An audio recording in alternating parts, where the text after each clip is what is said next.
හරි. දැන් අපි අද කතා කරන්නේ වයඹ පළාත් අධ්‍යාපන දෙපාර්තමේන්තුවෙන් මේ තියපු තෙවන වාර පරීක්ෂණය 2019 පේපර් එක. හරිද? මේකේ බහුවර්ණ ටික අපි අද කතා කරමු. මීට කලින් තව අපිට එක පේපර් එකක දැන් ඊයේ අපි කතා කරපු පේපර් එකේ එක ප්‍රශ්නයක් ඉතුරු වෙලා ඇති. අපි මේකේ වෙලාව බලලා අපි ඒක කරමු. මේකේ ප්‍රශ්න ටිකක් කතා කරලා නැත්නම් හැම එක දිගට විවගත රචනා කරනවට වඩා අපි වෙනස් වෙන්න ඕන නිසා තමයි මම මේක මුලින් කරන්න පටන් ගත්තේ. හරි. පළවෙනි ප්‍රශ්නය. තුවාලයක් සිදු වූ විට රුධිරය කැටි ගැසීම ප්‍රමාද වීම සිදුවන්නේ කුමන විටමිනයක ඌනතාවයක් නිසාද? තුවාලයක් සිදු වුණාම රුධිරය කැටි ගැසීම කෙරෙහි බලපාන විටමිනය තමයි විටමින් K. ඒතර මේකේ පිළිතුර 4. විටමින් K වලින් තමයි මේක 10 වසරේ පළවෙනි පාඩමේ ප්‍රශ්නය. තුවාලයක් සිදු වුණාම රුධිරය කැටි ගැසීම ප්‍රමාද වීම විටමින් K. ඊට අමතරව එතනම පොඩ්ඩක් ඕගොල්ලෝ සටහනක් දාගන්න. විටමින් K වලට අමතරව කැල්සියම් ධන 2 khනිජ ලවණ විදිහට ගත්තොත් කැල්සියම් ධන 2. හරිද? කැල්සියම් ධන 2. ඊට පස්සේ රුධිර පට්ටිකාවල තියෙනවා සංඝටකයක් තොම්බොප්ලාස්ටින් කියන. ඔන්න ඔය තුන තමයි ඕන වෙන්නේ රුධිරය කැටි ගැසීම සඳහා. කැල්සියම් ධන 2යි විටමින් K කැල්සියම් ධන 2 කියන්නේ මෙහෙම ලියන්නේ Ca ධන 2 අයන khනිජ ලවණ. ඊට පස්සේ කැල්සියම් ඕන විටමින් K ඕන ඊළඟට තොම්බොප්ලාස්ටින් කියන මේ රුධිර පට්ටිකාවල තියෙන සංඝටකය ඕන. තොම්බොප්ලාස්ටින් අර ඔයගොල්ලෝ දන්නෝනේ රුධිර කැටියක් ඇදෙනකොට ඒ රුධිර තුවාලය සිද්ධ වෙච්ච තැනට රුධිර පට්ටිකා ගිහිල්ලා රුධිර පට්ටිකා පුපුරනවා. පුපුරලා තොම්බොප්ලාස්ටින් එළියට ඇවිල්ලා එතනින් තමයි අර ෆයිබ්‍රිනෝජන් වලින් ෆයිබ්‍රින් කෙඳි හැදෙන්නේ. හැදිලා තුවාලේ වටේ දලක් වගේ වැදිලා තමයි ලේ කැටිය හැදෙන්නේ. එහෙනම් උත්තරේ 4. ඔක්සිජන් සමග ප්‍රතික්‍රියා කිරීමෙන් උභයගුණී ඔක්සයිඩ්. ඒක මම කියන්න ඕනේ නැහැ ඔයගොල්ලන්ට. දැන් මේ ප්‍රශ්නේ ඕගොල්ලන්ට මම හිතන්නේ ප්‍රශ්න පත්‍ර 4ක 5ක හම්බ වුණා. ඒක නිසා දැන් අමුතුවෙන් කියන්න දෙයක් නැහැ. ඔක්සිජන් සමග එකයි අර පේපර් කරනකොට අපිට සමහර ප්‍රශ්න වලට S2 පියාගෙන උත්තර ගන්න පුළුවන් මට්ටමකට අපිපත් වෙනවා. ඔක්සිජන් සමග ප්‍රතික්‍රියා කිරීමේ උභයගුණී ඔක්සයිඩ් හදන්නේ තුන්වෙනි කාණ්ඩේ. තුන්වෙනි කාණ්ඩේ ඉන්නේ ඇලුමිනියම්. Boron aluminium. උත්තරේ ඇලුමිනියම්. අපි ඉගෙන ගන්නනේ ඊයේත් මම ඔයගොල්ලන්ට කියලා දුන්නා ප්‍රබල බාෂ්පික, දුබල බාෂ්පික, උභයගුණී දුබලාම්ලික ප්‍රබලාම්ලික. එමයි ආවර්තයක් දිගේ ඔක්සයිඩ වල ස්වභාවය වෙනස් වෙන්නේ. එහෙනම් උභයගුණී ඔක්සයිඩය සාදන්නේ උත්තරේ ඇලුමිනියම්. ඇලුමිනියම් ඔක්සයිඩය උභයගුණී ඔක්සයිඩ් හදන එක තාමත් අමතක නම් ඕගොල්ලෝ පැත්තකින් සටහනක් දාගෙන තියාගන්න. උභයගුණී ඔක්සයිඩ් සාදන්නේ ආවර්තිතා වගුවේ තුන්වන කාණ්ඩයේ ඇති මූලද්‍රව්‍ය. උභයගුණී කියන්නේ ලෝහ ගුණයි අලෝහ ගුණයි දෙකම තියෙන්න පුළුවන් කියන එක. හරිද? උභයගුණී ඔක්සයිඩ් ආම්ලික ගුණයයි බාෂ්මික ගුණයයි දෙකම තියෙනවා කියන උභයගුණී. එතකොට මේ ඇලුමිනියම් තමයි උත්තරේ. ඊළඟට ප්‍රවේගකාල ප්‍රස්ථාරයක රේඛාව හා කාලක්ෂරය අතර ජ්‍යාමිතික රූපේ වර්ගඵලය. අපි ඉගෙනගෙන තියෙන ප්‍රවේගකාල ප්‍රස්ථාරයක ප්‍රස්ථාරයේ අනුක්‍රමණයෙන් අපිට හොයන්න පුළුවන් ත්වරණය. ප්‍රවේගකාල ප්‍රස්ථාරයක අනුක්‍රමණයෙන් හොයන්න පුළුවන් ත්වරණය. අර කාල රේඛාවයි ප්‍රස්ථාර රේඛාවත් x අක්ෂය අතර වර්ගඵලයෙන් අපිට හොයන්න පුළුවන් චලිතයේදී සිදු කළ විස්ථාපනය. චලිතයේදී ගමන් කළ මුළු දුර නැත්නම් සිදු කළ මුළු විස්ථාපනය. මේ දෙකෙන්ම ප්‍රශ්නවලදී අහනවා. චලිතයේදී සිදු කළ මුළු දුර නැත්නම් සිදු කළ මුළු විස්ථාපනය අපිට හොයා ගන්න පුළුවන් පිළිතුර එතකොට 2. කියන්නේ අපි කිව්වේ මෙන්න මේක. ප්‍රවේග කාල ප්‍රස්ථාරයක් මෙහෙම තියෙනවා. ප්‍රවේග කාල ප්‍රස්ථාරය මෙතන v. මෙතන t. මෙහෙම ප්‍රස්ථාරය තියෙනවා කියලා හිතන්න. මෙන්න මේ කොටසේ වර්ගඵලය. මෙන්න මේ තමයි ප්‍රස්ථාර රේඛාව. මේ තමයි කාලක්ෂය. කාලක්ෂය කියන්නේ x වලට. මෙන්න මේ කොටසේ වර්ගඵලය හෙවුවම අපිට පුළුවන් චලිතයට අදාළ විස්ථාපනය හොයන්න. චලිතයට අදාළ විස්ථාපනය. එන උත්තරේ 2. චලිතයේදී සිදු කළ විස්ථාපනයයි.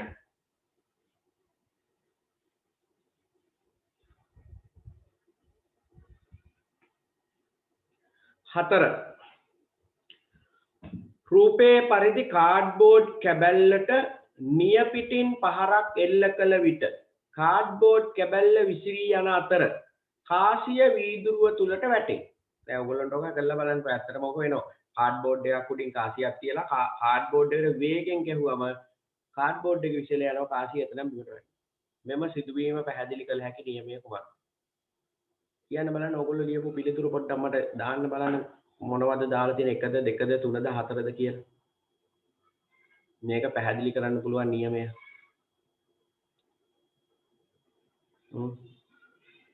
මොකක්ද උත්තරේ?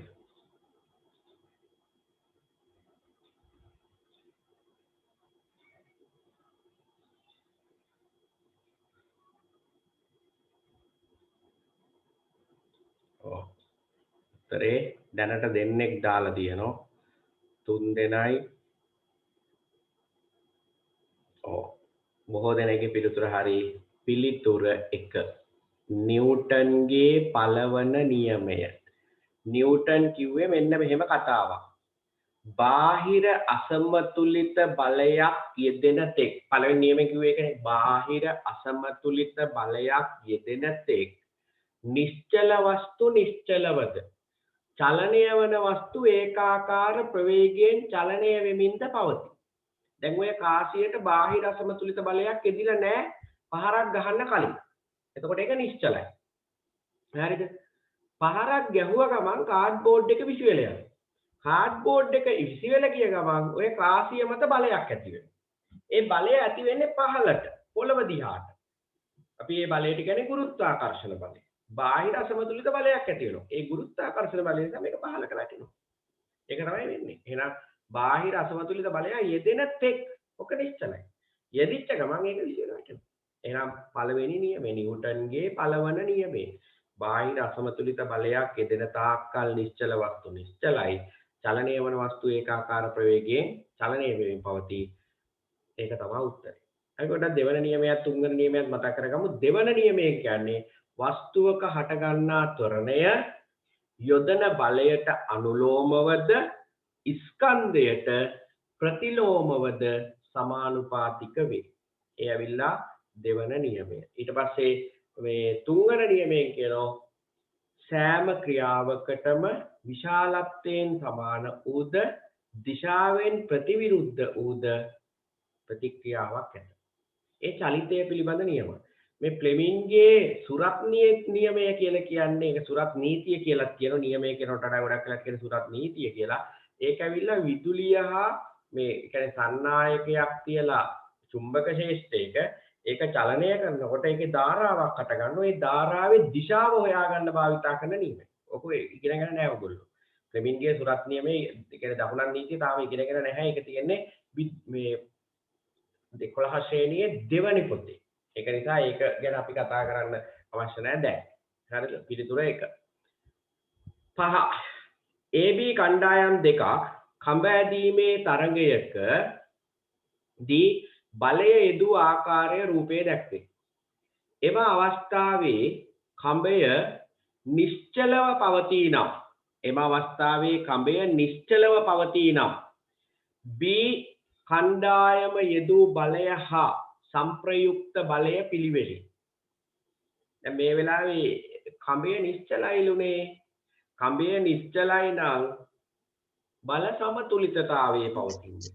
බල සමතුලිතතාවයේ පවතිනවා නම් එක් පැත්තකට තියෙන බලය අනිත් පැත්තට තියෙන බලයට සමාන වෙන්න ඕනේ. එහෙනම් B පැත්තේ කණ්ඩායමේ දූ බලයත් 3000ම තමයි. සංප්‍රයුක්ත බලය 0යි. සංප්‍රයුක්ත බලය 0 නිසා තමයි මේක නිශ්චලව තියෙන්නේ. එහෙනම් උත්තරය B කණ්ඩායමේ දූ බලය 3000යි සංප්‍රයුක්ත බලය 0යි. පිළිතුර 1. පිළිතුර අංක 1. ඊට පස්සේ 6 වෙනි ප්‍රශ්නය. 6 වෙනි ප්‍රශ්නයෙන් කියනවා ඌනන විභාජනයේ වැදගත්කමක් වන්නේ මින් කුමක්ද? මොකද්ද ඌනන විභාජනය කියන්නේ? ඔයගොල්ලෝ ඉගෙනගෙන තියෙනවනේ. ඌනන විභාජනය කියන්නේ වර්ණ දේහ ගණන අඩක් බවට පත් වෙමින් සෛල බෙදීම. අනූනන සෛල විභාජනය කියන්නේ සෛල බෙදීමට. ඌනන විභාජනය කියන්නේ වර්ණ දේහ ගණන අඩක් බවට පත් වෙමින් සෛල බෙදීමට. අනූනන විභාජනය කියන්නේ වර්ණ දේහ ගණන නියතව තබා ගනිමින් සෛල බෙදීමට. ඌනන විභාජනය නිසා තමයි පරම්පරාවෙන් පරම්පරාවට වර්ණ දේහ ගණන නියතව තියෙන්නේ. දැන් මම ඌනන විභාජනය ගත්තොත් දැන් මේ තියෙන්නේ මාතෘ සෛලය. සෛලය බෙදෙන්න ආරම්භ වන්නේ මොකක්ද? බෙදෙන සෛලය අපි ඒකට කියන්නේ මාතෘ සෛලය. දැන් මේ මාතෘ සෛලය අපිට වර්ණ දේහ දෙකක් තියෙනවා කියලා. එහෙම. හරිද? ඉස්සෙල්ලාම මෙන්න මේ වර්ණ දේහ ද්විගුණ වෙන එක. ද්විගුණ වෙනවා කියන්නේ මෙයා වර්ණ දේහ ආසෝම දෙකක් හදාගෙන ඔන්න ඔය විදිහට ද්විගුණ වෙනවා. මෙන්න මේ වගේ DNA ප්‍රතිවලිත වෙනවා කියලා කියන්නේ. මේක 2n සෛලයක්. 2n. ඊට පස්සේ වෙන්නේ මොකද්ද? ඊට පස්සේ වෙන්නේ මෙයා ඌනනය වෙනවා. ඌනන විභාජනයේ පියවර දෙකක් තියෙනවා. පළවෙනි පියවර තමයි ඌනනය. පළවෙනි පියවර ඌනනය. ඌනනයේදී වෙන්නේ මේ එක වර්ණ දේහයක් එනවා එක සෛලයකට. අනිත් වර්ණ දේහය යනවා අනිත් සෛලයට. හරිද? ඊට පස්සේ දෙවෙනි පියවරේදී අනූනනය වෙනවා. අනූනනයේදී වෙන්නේ මේ වර්ණ දේහාංශ වෙන් වෙලා එක කොටසක් මේකට එනවා අනිත් කොටස මේකට එනවා. ආයි මෙතනත් මේක දෙක වෙන් වෙලා සෙන්ට්‍රොමියරේ මෙහෙම මේ දෙක ඔන්නෝම ගමන් කරනවා. මෙතන තියෙන්නේ 2n සෛල මෙතන තියෙන්නේ n සෛල. ආයිත් මෙතන හැදෙන්නේ n සෛල. n කියන්නේ ඒක ගුණ කියන එක. 2n කියන්නේ ද්විගුණ කියන එක. දැන් මිනිස්සෙක්ගේ සෛලයක තියෙන වර්ණ දේහ 46ක්. ඒ වර්ණ දේහ 46ම ද්විගුණ වෙලා මෙතන හැදෙනවා 46. ඊට පස්සේ හැදෙනවා 23ව දෙකක්. 23 23. ආයිත් මේ 23න් ආයිත් 23ව දෙකක් හැදෙනවා. ආයිත් මේ 23ව දෙකක් හැදෙනවා. ඕකනේ වෙන්නේ. ඔන්න ඕක තමයි අනූනන විභාජනයේදී සිද්ධ වෙන්නේ. හරිද? අනූනන විභාජනයේ අනූනනයේ ඌනන විභාජනයේ සිද්ධ වෙන්නේ ඒක. වර්ණ දේහ 46 තියෙන සෛලයකින් වර්ණ දේහ 23ක් තියෙන සෛල 4ක් හැදෙනවා. 2n සෛලයකින් n සෛල 4ක් හැදෙනවා. වර්ණ දේහ 46ක් තියෙනවා අපි කියන්නේ 2n සෛලයක්. වර්ණ දේහ 23ක් තියෙනවා කියන්නේ n සෛලයක්. ඒතර ඌනන විභාජනයේදී හැදෙන්නේ මේ n සෛල විදියට හැදෙන්නේ එක්ක ශුක්‍රාණු එහෙම නැත්නම් ඩිම්බ. ආයි ළමයෙක් හම්බ වෙනකොට ශුක්‍රාණුවක් 23යි ඩිම්බයක් 23යි ඒ ඌනන විභාජනය එන්නේ ඒක උණ සෛලය. මේ දෙක එකතු වෙලා ආපහු 46 හැදෙනවා. හදිසි එහෙම නොවුනනම් දැන් ශුක්‍රාණුවක වර්ණ දේහ 46ක් තියෙනවා කියලා හිතන්න. දැන් කවුරු හරි අතන ශුක්‍රාණුවක පිරිමි කෙනෙක්ගේ නිපද වෙන ශුක්‍රාණුවක වර්ණ දේහ 46ක් තියෙනවා. ස්ත්‍රී කෙනෙක් නිපද වෙන ඩිම්බයක වර්ණ දේහ 46ක් තියෙනවා. ඔය දෙක එකතු වෙලා යුක්තාණුව හැදුනනම් ඒ ළමයාට යනවා පරම්පරාවට යනවා වර්ණ දේහ 92ක්. ආයේ ළමයා ළමයි හදනවා කියලා හිතන්න. ලොකු වෙලා. හරිද? වැඩි හිටියෙක් බවට පත් වෙලා. එතකොට එයාගේ ඩිම්බයක මේ හරි ශුක්‍රාණුවක හරි වර්ණ දේහ 92 පිහිටන.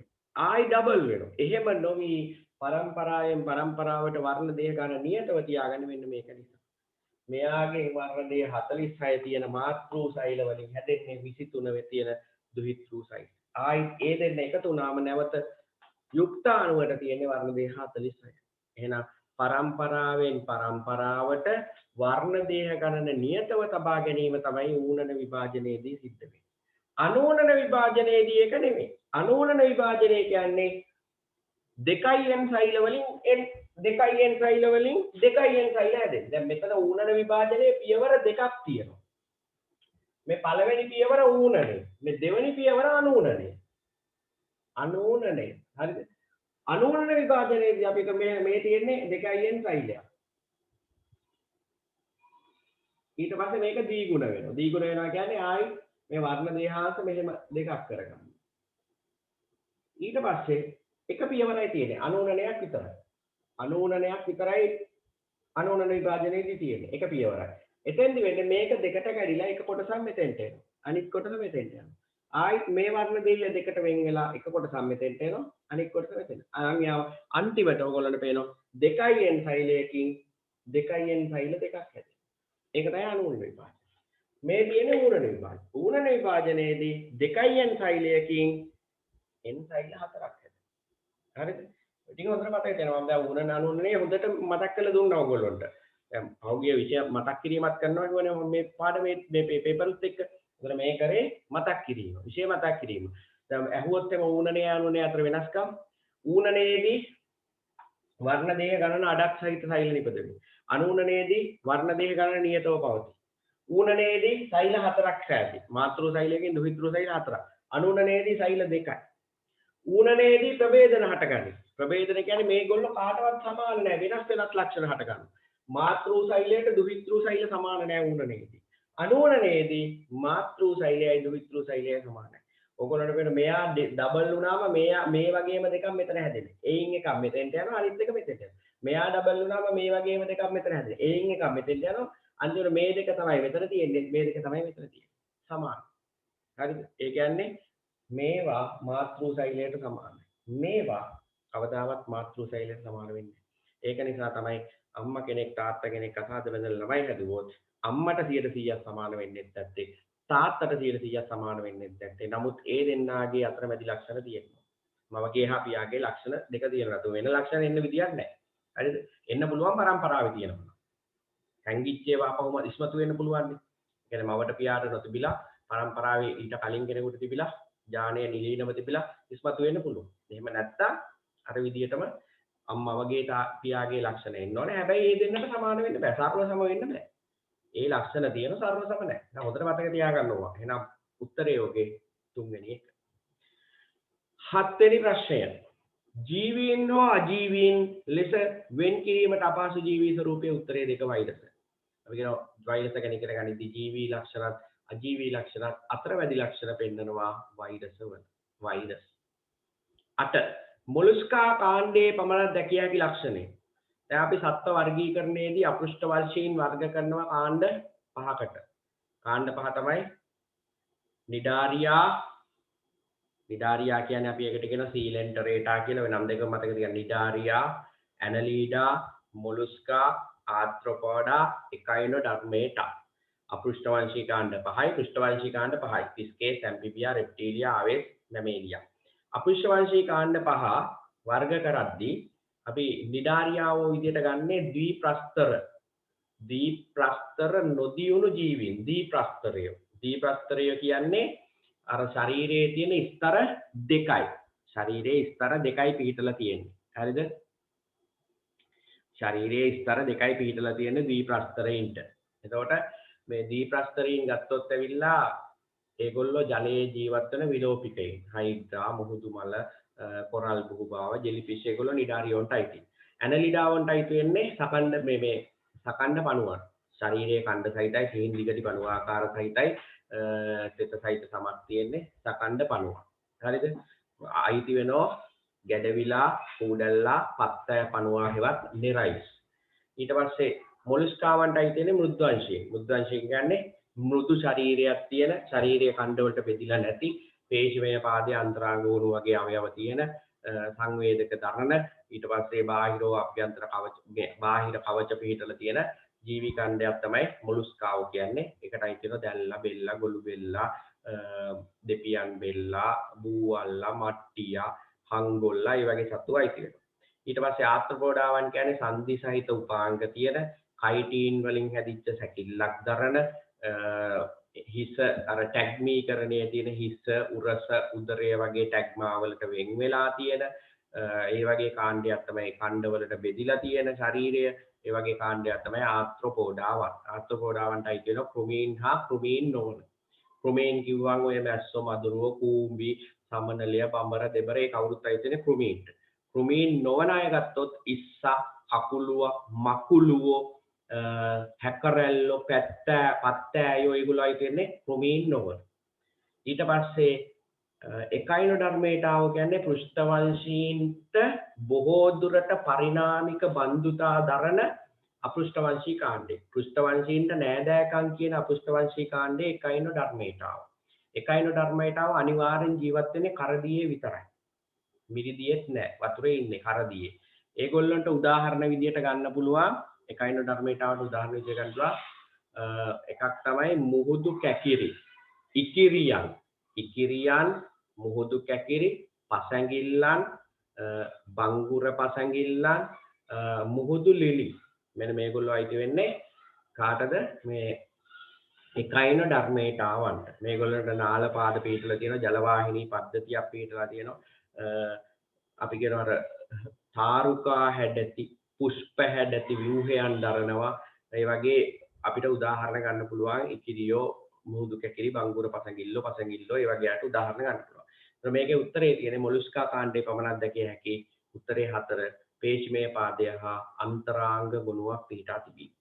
පේශමය පාදය හා අන්තරාංග ගුණයක්. හරි. දැන් ඕගොල්ලන්ට දෙන්නම් පොඩි වෙලාවක් 9 වෙනි ප්‍රශ්නේ ඉඳලා 14 වෙනි ප්‍රශ්නේ දක්වා උත්තර ලියන්න.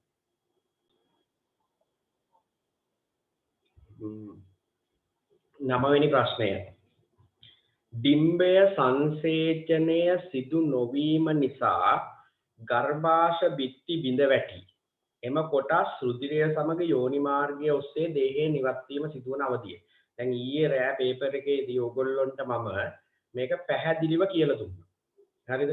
අපි කතා කරා ආර්තවය සිද්ධ වෙනකොට නැත්නම් ආර්තව චක්‍රයේ ක්‍රියාත්මක වෙනකොට ස්ථාන දෙකක චක්‍රානුකූල වෙනස් වීම සිද්ධ වෙනවා කියලා අපි කතා කරා. එතන මේ ස්ථාන දෙක තමයි ඩිම්බකෝෂයේ සිද්ධ වෙන වෙනස් වීම, අනිත් එක තමයි ගර්භාෂයේ සිද්ධ වෙන වෙනස් වීම. ඩිම්බකෝෂයේ සිද්ධ වෙන වෙනස් වීම මම කොටස් දෙකකට බෙදලා ඔයගොල්ලන්ට කියලා දුන්නා ඊයේ. හරිද? එකක් තමයි සියුනික අවධිය, අනිත් එක තමයි ලියුටියල් අවධිය. ඊට පස්සේ ගර්භාෂයේ සිද්ධ වෙන වෙනස් වීම ඔයගොල්ලන්ට මම කියලා දුන්නා කොටස් තුනක් යටතේ. ඒ කොටස් තුන තමයි ආර්තව අවධිය, ප්‍රගුණන අවධිය, ශ්‍රාවීය අවධිය. එතකොට අපි කතා කරා ආර්තව අවධිය කියලා කියන්නේ සංසේචනය නොවූ ඩිම්බය හා ගර්භාෂ බිත්තියේ ඇතුළත බිත්තියේ කොටස් බිඳ වැටි රුධිරය සමග යෝනි මාර්ගය හරහා ඉවත් යාම. ආර්තව අවධිය. අපි කතා කරා ඒක දවස් 4 බිඳුව ඉඳලා 4 වෙනි දවස දක්වා. ප්‍රස්ථාරයට අනුව ආර්තව අවධිය තමයි ක්‍රියාත්මක වෙන්නේ. ආර්තව අවධියෙන් පස්සේ අපි කිව්වා ප්‍රගුණන අවධිය. ප්‍රගුණන අවධිය 4 වෙනි දවසේ ඉඳලා 14 වෙනි දවස දක්වා. ඊළඟට ශ්‍රාවීය අවධිය 14 වෙනි දවසේ ඉඳලා 28 වෙනි දවස. නැවත ගර්භාෂ බිත්තිය ක්‍රමයෙන් වර්ධනය වීම තමයි ප්‍රගුණන අවධියේදී හා ශ්‍රාවීය අවධියේදී වෙන්නේ. ශ්‍රාවීය අවධියේදී ග්‍රන්ථි ක්‍රියාත්මක වෙලා තවදුරටත් ශ්‍රාවයක් නිපද වෙනවා ගර්භාෂය තුළ. එහෙනම් මේකේ උත්තරේ එන්නේ ගර්භාෂ බිත්තිය බිඳ වැටි එම කොටස් රුධිරය සමග යෝනි මාර්ගය ඔස්සේ දේහයෙන් ඉවත් වීම. ඒ අවධිය අපි කියන්නේ ආර්තව අවධිය. ආර්තව අවධිය. දැන් බලන්න මම කිව්ව දේ ඕගොල්ලන්ට මේ පැහැදිලි වෙනවා. මම දැන් ඊයේත් ඕගොල්ලන්ට කිව්වා එක ප්‍රශ්න පත්‍රයකට උත්තර ලිව්වොත් ඊළඟ ප්‍රශ්න පත්‍රයට උත්තර ලියන්න ඉගෙන ගන්න ඕනේ නැහැ කියලා. හරිද? ගොඩක් වෙලාවට ප්‍රශ්න පත්‍ර 20ක් විතර කරලා තියෙනවා. ඊළඟ ප්‍රශ්න පත්‍රයේ ලකුණු 70ක් 80ක් ගන්න පුළුවන් කිසිම විෂය කරුණු ඉගෙන ගැනීමක් නැතිව. ඒක තමයි ඇත්ත. හරිද? ඒ විදියට තමයි පේපර් මොකද පේපර් වලට අමුතුවෙන් ප්‍රශ්න නැහැ. පේපර් කියලා හදන්නේ ගොඩක් වෙලාවට එකම විෂය නිර්දේශෙන්නේ. එතකොට බොහෝ වෙලාවට අපිට එක ප්‍රශ්නයකට හරියට තේරුම් අරගෙන ප්‍රශ්නෙට උත්තර ලියන්න වටපිටාව හදාගත්තා නම් ඊළඟ පේපර් එකේ ඊට සමාන ප්‍රශ්නයක් අපිට හම්බ වෙනවා. ඒක තමයි ස්වභාවය. හරි. එහෙනම් මේකේ උත්තරේ දෙක. දැන් ඊයේ ඒකයි මම කියන්නේ ඕගොල්ලන්ට දැන් මම පේපර් ක්ලාස් එක දවස් 8ක් කරනවා. දවස් 8ක් කරනවානේ. සෙනසුරාදා ආයිත් ඉරිදා. සෙනසුරාදා 6:45 8:45 ඉරිදා 10යි කාල 12යි කාල. ඉතින් මේ දවස් දෙකට කොහොම හරි සම්බන්ධ වෙන්න. හරිද? ඒක ඕගොල්ලොන්ට සෑහෙන්න වටිනවා. විෂය ඉගෙන ගන්නවටත් වටිනවා පේපර් කිරීම. ඒක ඕගොල්ලොන්ට තේරෙන්නේ දැම්ම නෙවෙයි. හරිද? ඒක නිසා සම්බන්ධ වෙන්න කොහොම හරි උපරිම ප්‍රශ්න පත්‍ර ප්‍රමාණයක් ආවරණය කරගන්න. දැන් මේ වෙනකොට අපි ප්‍රශ්න පත්‍ර මට මතක හැටියට ප්‍රශ්න පත්‍ර 8ක් විතර දැන් අපි කරලා තියෙනවා. හරිද? මේ දවස් ටික දැන් ගිය මාසේ පේපර් ක්ලාස් අපි දවස් 8ක් කරා. දවස් 8ක් පේපර් ක්ලාස් එක කරා. දැන් මේ මාසෙත් ඉස්සරහට එන මාසෙත් දවස් 8ක් විතර අපිට කරන්න පුළුවන්. يعني සෙනසුරාදා දෙකම කරා. ඉතින් සෑහෙන පේපර් ප්‍රමාණයක් අපිට ආවරණය කරගන්න පුළුවන්. ඒක ඔයගොල්ලන්ට ලොකු වාසියක්. හරිද? ඒක නිසා කොහොම හරි සම්බන්ධ වෙලා ඒ ටයිම් එකට සම්බන්ධ වෙලා ඒක කරගන්න. මොකද මහා ලොකු මුදලක් ගන්නෙ නෑනේ ඔකට පේපර් ක්ලාස් එකට. ඒක නිසා ඒකට සම්බන්ධ වෙලා මේ වැඩේ කරගන්න. හරි. අපි බලමු ඊළඟ ප්‍රශ්නේ. සන්නායකයක ප්‍රතිරෝධය වැඩිවීම කෙරෙහි බලපාන සාධක. ප්‍රතිරෝධය. මොකද ප්‍රතිරෝධය කියන්නේ? අපි දැන් විදුලි ආශ්‍රිත මිනුම් ගැනීමේදී අපි ප්‍රධාන විදුලි ආශ්‍රිත මිනුම් තුනක් කතා කරනවානේ. ධාරාව, විභවාන්තරය, ප්‍රතිරෝධය. සන්නායකයක් කරහා විද්‍යුත් ආරෝපණ එක තැනක සිට තවත් තැනකට ගලා යාම තමයි කියන්නේ විදුලි ධාරාව කියන්නේ. සන්නායකයක දෙකලවර පවතින විද්‍යුත් විභව වෙනසට කියන ප්‍රතිරෝධය. සන්නායකයක දෙකලවර විද්‍යුත් විභව වෙනසට කියන ප්‍රතිරෝධය. හරිද? මේ sorry මේ විභවාන්තරය. සන්නායකයක දෙකලවර විද්‍යුත් විභව වෙනසට කියන්නේ විභවාන්තරය. ප්‍රතිරෝධය කියන්නේ විදුලි ධාරාවක් ගමන් කිරීමට එරෙහිව ඇතිවන බාධා. විදුලි ධාරාවක් ගමන් කිරීමට එරෙහිව ඇතිවන බාධාවට අපි කියනවා ප්‍රතිරෝධය. ප්‍රතිරෝධය නිසා තමයි විදුලි ධාරාව ගමන් කිරීම අඩු වෙන්නේ. මේ සන්නායකයක ප්‍රතිරෝධය කෙරෙහි බලපාන සාධක තුනක් තියෙනවා. ඒ තමයි සන්නායකයේ දිග, සන්නායකයේ හරස්කඩ වර්ගඵලයේ හෙවත් ඝනකම, අනිත් එක සන්නායක වර්ගය. දිග වැඩි වෙන්න සන්නායකයේ ප්‍රතිරෝධය වැඩි වෙනවා. දැන් අපි උදාහරණයක් ගත්තොත් මෙහෙම හරිද? දැන් ප්‍රතිරෝධය වැඩි නම් එළිය අඩුයි. බල්බ් එකක පරිපථයක තියෙන බල්බ් එක මේ විදුලි ධාරාවක් ගමන් කරන මොකක් හරි උපකරණයක් සම්බන්ධ කරලා ප්‍රතිරෝධය වැඩි. ඒතකොට ධාරාව ගමන් කිරීම අඩු වෙනවා. ඒතකොට බල්බ් එකේ එළිය අඩු වෙනවා. දැන් මම මෙන්න මේව පරිපථයක් හදලා බලන්න. මේ තියෙන්නේ පරිපථය. මේකට වෙනම 10 වසරේ වෙනම මේ විද්‍යුත් පාඩමේදී පරිපථයක් තියෙන ඔක්කොම ටික එකෙන් බලා ගන්න පුළුවන් විදිහේ. මේ ප්‍රතිරෝධය කෙරෙහි බලපාන සාධක. ඔක්කොම ටික එක පරිපථයකින් හොයාගන්න පුළුවන් විදිහේ පරිපථයක් තියෙනවා. දැන් මම අඳිනවා සරල පරිපථයක්. හරි. දැන් මම ගන්න මෙන්න මෙතන AB කියන තැනට ඉස්සෙල්ලා ගන්න මෙන්න මෙච්චරක් විතර නික්‍රෝම් කම්බිය. අනිත් වෙලාව ගන්න මෙන්න මෙච්චරක් විතර නික්‍රෝම් කම්බිය. එකම ඝනකම තියෙන නික්‍රෝම් කම්බි දෙකක් ගන්න එකක දිග වැඩි අනිත් එකේ දිග අඩුයි.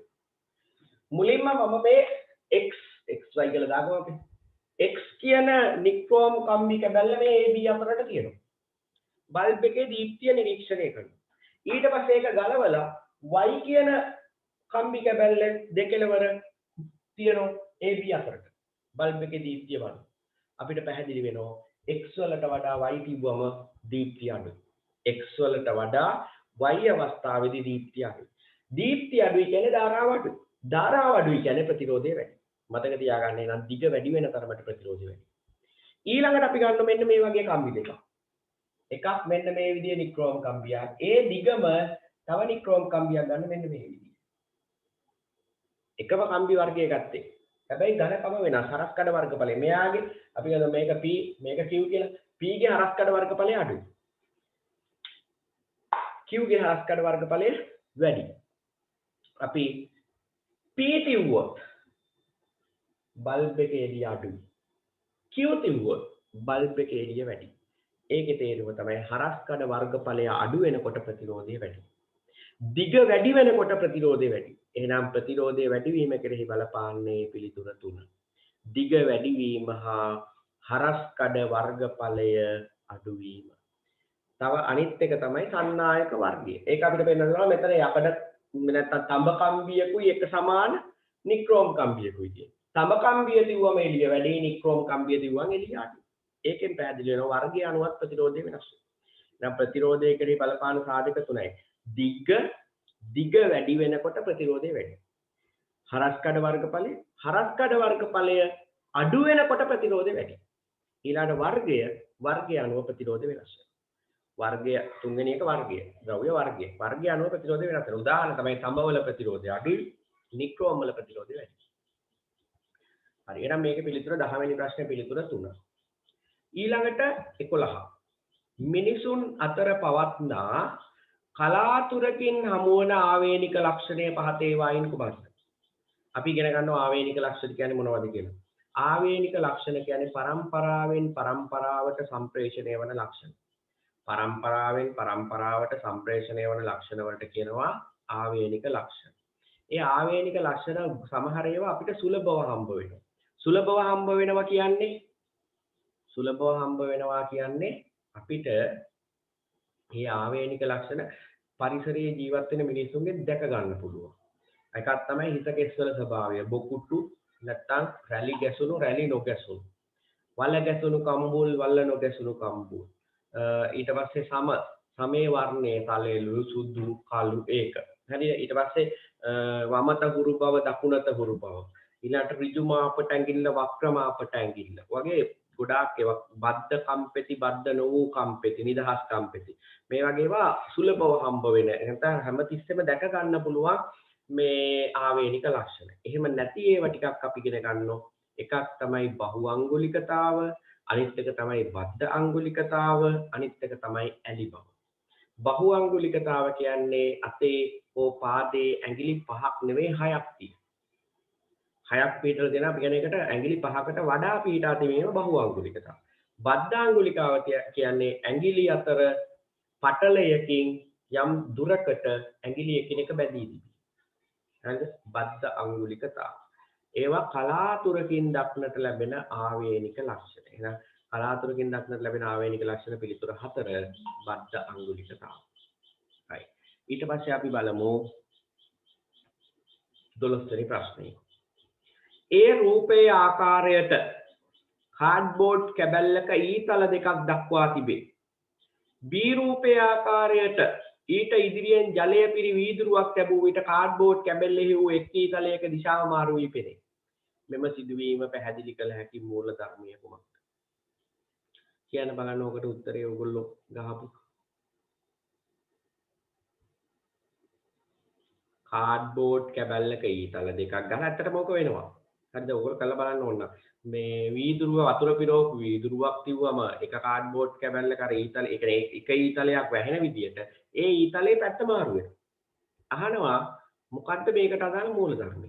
වර්තනයේද, පරාවර්තනයේද, අපකිරණයේද, පූර්ණ අභ්‍යන්තර පරාවර්තනයේද? ඔයගොල්ලෝ මම හිතන්නේ සියලුම දෙනාට ආලෝකය මේ වෙනකොට ඉවර ඇති 11 වසරේ. හරිද? 11 වසරේ අයට ආලෝකය ඉවර ඇති කියලා මම හිතනවා. ඔයගොල්ලෝ යන ක්ලාස් වල. හරිද? මගේ ක්ලාස් එකේ නම් දැන් මම මේ වෙනකොට මේ පද්ධතිත් දැන් ඉවර වෙන්න ඕන මෙන්න ගිහිල්ලා තියෙන්නේ. හරිද? ඒ කියන්නේ ආලෝකය කොහොමත් ඉවර ඇතිනේ. එහෙනම් ආලෝකය ඉවරයි කියලා කියන්නේ මේකට උත්තරයක් දෙන්න පුළුවන් වෙන්න ඕන. මොකද්ද උත්තරේ? දැන් දෙන්නෙක් උත්තර දෙන්න ඕනේ. ඒ දෙන්නගේ නම් හරි. දීපු උත්තර දෙක.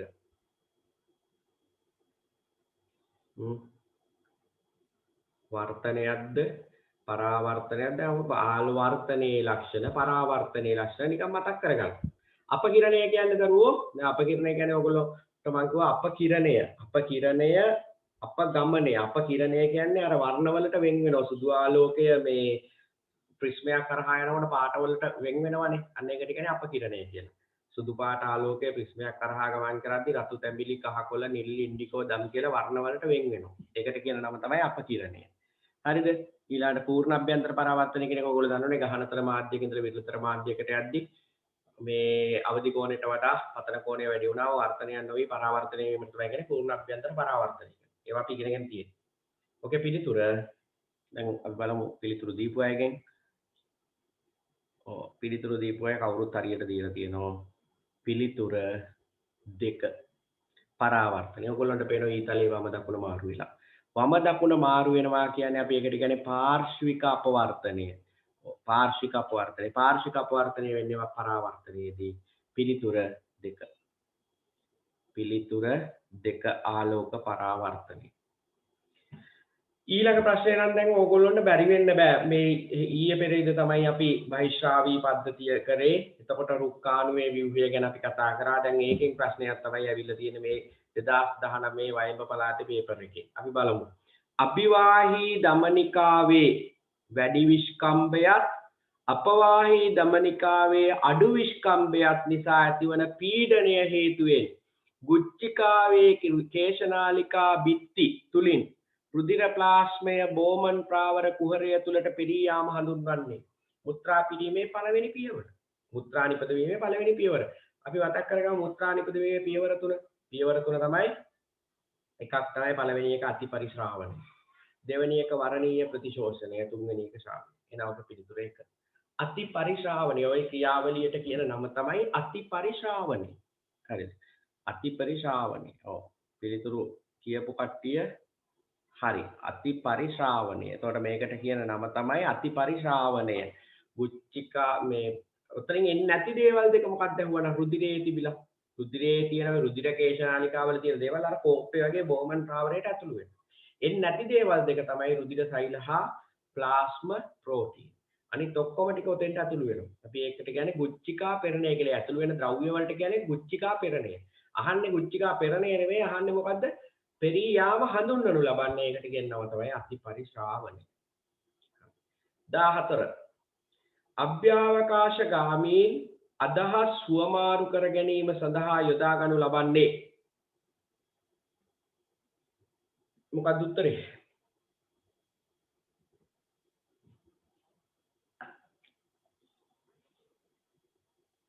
පිළිතුරු දීපු කට්ටිය නිවැරදිව දීලා තියෙනවා. පිළිතුර 1 විද්‍යුත් චුම්බක තරංග. ධ්වනි තරංග යොදා ගන්න බෑ. අඩෝ ධ්වනි තරංග, අති ධ්වනි තරංග, ධ්වනි තරංග යොදා ගන්න බෑ. මොකද ධ්වනි තරංග සම්ප්‍රේෂණයට මාධ්‍යයක් අවශ්‍යයි. අභ්‍යවකාශය කියන්නේ රික්තයක්. ඒතකොට මාධ්‍යයක් නෑ. මාධ්‍යයක් නැත්නම් විද්‍යුත් චුම්බක තරංග ගමන් කරන්නේ. විද්‍යුත් චුම්බක තරංග කිව්වා එක්ස් කිරණ ගන්නෙ නෑ. එක්ස් කිරණ කියන්නේ අහිත කරයි. හරිද? එක්ස් කිරණ වලින් අපි අනිවිද හොමාරු කරගන්න එක්ස් කිරණ ගන්න වෙන වෙන දේවල්. එක්ස් කිරණ ඡායාරූප ගන්න, ඔය පළ දූතන් හොයන්න, ඒ වගේ දේවල් වලටනේ ගන්න එක්ස් කිරණ. එහෙනම් මේ පිළිතුර එන්නේ 1 විද්‍යුත් චුම්බක තරංග. විද්‍යුත් චුම්බක තරංග වල ඒ සුද්ධ තරංග ඒ වගේ වයින් අපිට පුළුවන් සම්ප්‍රේෂණ දුරකථන සම්ප්‍රේෂණ වගේ හදලා වෝකි ටෝකි වගේ වයින් මේ අභ්‍යවකාශගාමීන් අතර ඒගොල්ලෝගේ හෙල්මට් එක ඇතුලේ ඒවා සම්බන්ධ කරලා ඒව හරහා හුවමාරු කරගන්න.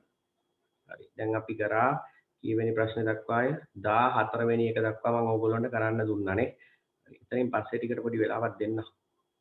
මොකද ඕගොල්ලෝ කරන තරමට තමයි මේක පුළුවන් වෙන්නේ. අහන් ඉඳලා උත්තරේ ලියන එක නෙමෙයි. එතකොට ප්‍රශ්නේ හරි කියවලා ඉස්සෙල්ලාම අපි බලමු 15 වෙනි ප්‍රශ්නයට අදාළව තියරි කොටස. දැන් මේ තියරි කොටසට කියන නම තමයි විද්‍යුත් චුම්බක ප්‍රේරණ මූලධර්මය. නැත්නම් කියන්නේ විද්‍යුත් චුම්බක ප්‍රේරණය. විද්‍යුත් චුම්බක ප්‍රේරණය පළවෙනි වතාවට හොයාගත්තේ මයිකල් ෆැරඩේ කියන විද්‍යාඥයා. දැන් අපි ඉගෙනගෙන තියෙනවා 7 වසරේදී ලෝකයේ විදුලිය නිපදවන ක්‍රම පිළිබඳව. විදුලිය නිපදවන ප්‍රධාන ක්‍රම තුනක් අපි ඉගෙන ගන්නවා. චලනයෙන්, ආලෝකයෙන්, රසායනික ද්‍රව්‍ය වලින්. එහෙමනේ අපි 7 වසරේදී ඉගෙන ගන්නේ. විදුලිය නිපදවන ප්‍රධාන ක්‍රම තුනයි. චලනය මගින් විදුලිය නිපදවීම, චලනය මගින් විදුලිය නිපදවන ඩයිනමෝ, විදුලි ජනක යන්ත්‍රවල ඒවා කරකවන. හරි චලනය මගින්. දෙවෙනි එක තමයි ආලෝකය. ආලෝකයෙන් විදුලිය නිපදවන ක්‍රමය තමයි සූර්ය කෝෂ. අනිත් එක තමයි රසායනික ද්‍රව්‍ය. රසායනික ද්‍රව්‍ය වලින් විදුලිය නිපදවන ක්‍රම තමයි රසායනික කෝෂ. සරල කෝෂය, වීලි කෝෂය, ඇකියුමුලේටර් ඒවයින් කරන්නේ රසායනික ද්‍රව්‍ය. මෙතන දැන් අපිට තියෙන්නේ චලනයෙන් විදුලිය නිපදවීම. චලනය කියන්නේ මෙන්න මේක. චුම්බක ක්ෂේත්‍රයක් තුල ඔයගොල්ලෝ දන්න චුම්බක ක්ෂේත්‍රයක් කියන්නේ මොකක්ද කියලා? චුම්බකයක් වටේට තියෙන චුම්බක බලය තියෙන ප්‍රදේශයක්. අන්නේ ප්‍රදේශයට කියන චුම්බක ක්ෂේත්‍රය. චුම්බක ක්ෂේත්‍රය තුල සන්නායකයක් තියලා ඒ සන්නායකය චලනය කරාම ඒ සන්නායකයේ හටගන්නවා විදුලි. විදුලි ධාරාවක්. මම කිව්ව එක තේරුම් නැත්තම් මෙන්න මේකයි කතන්දරේ.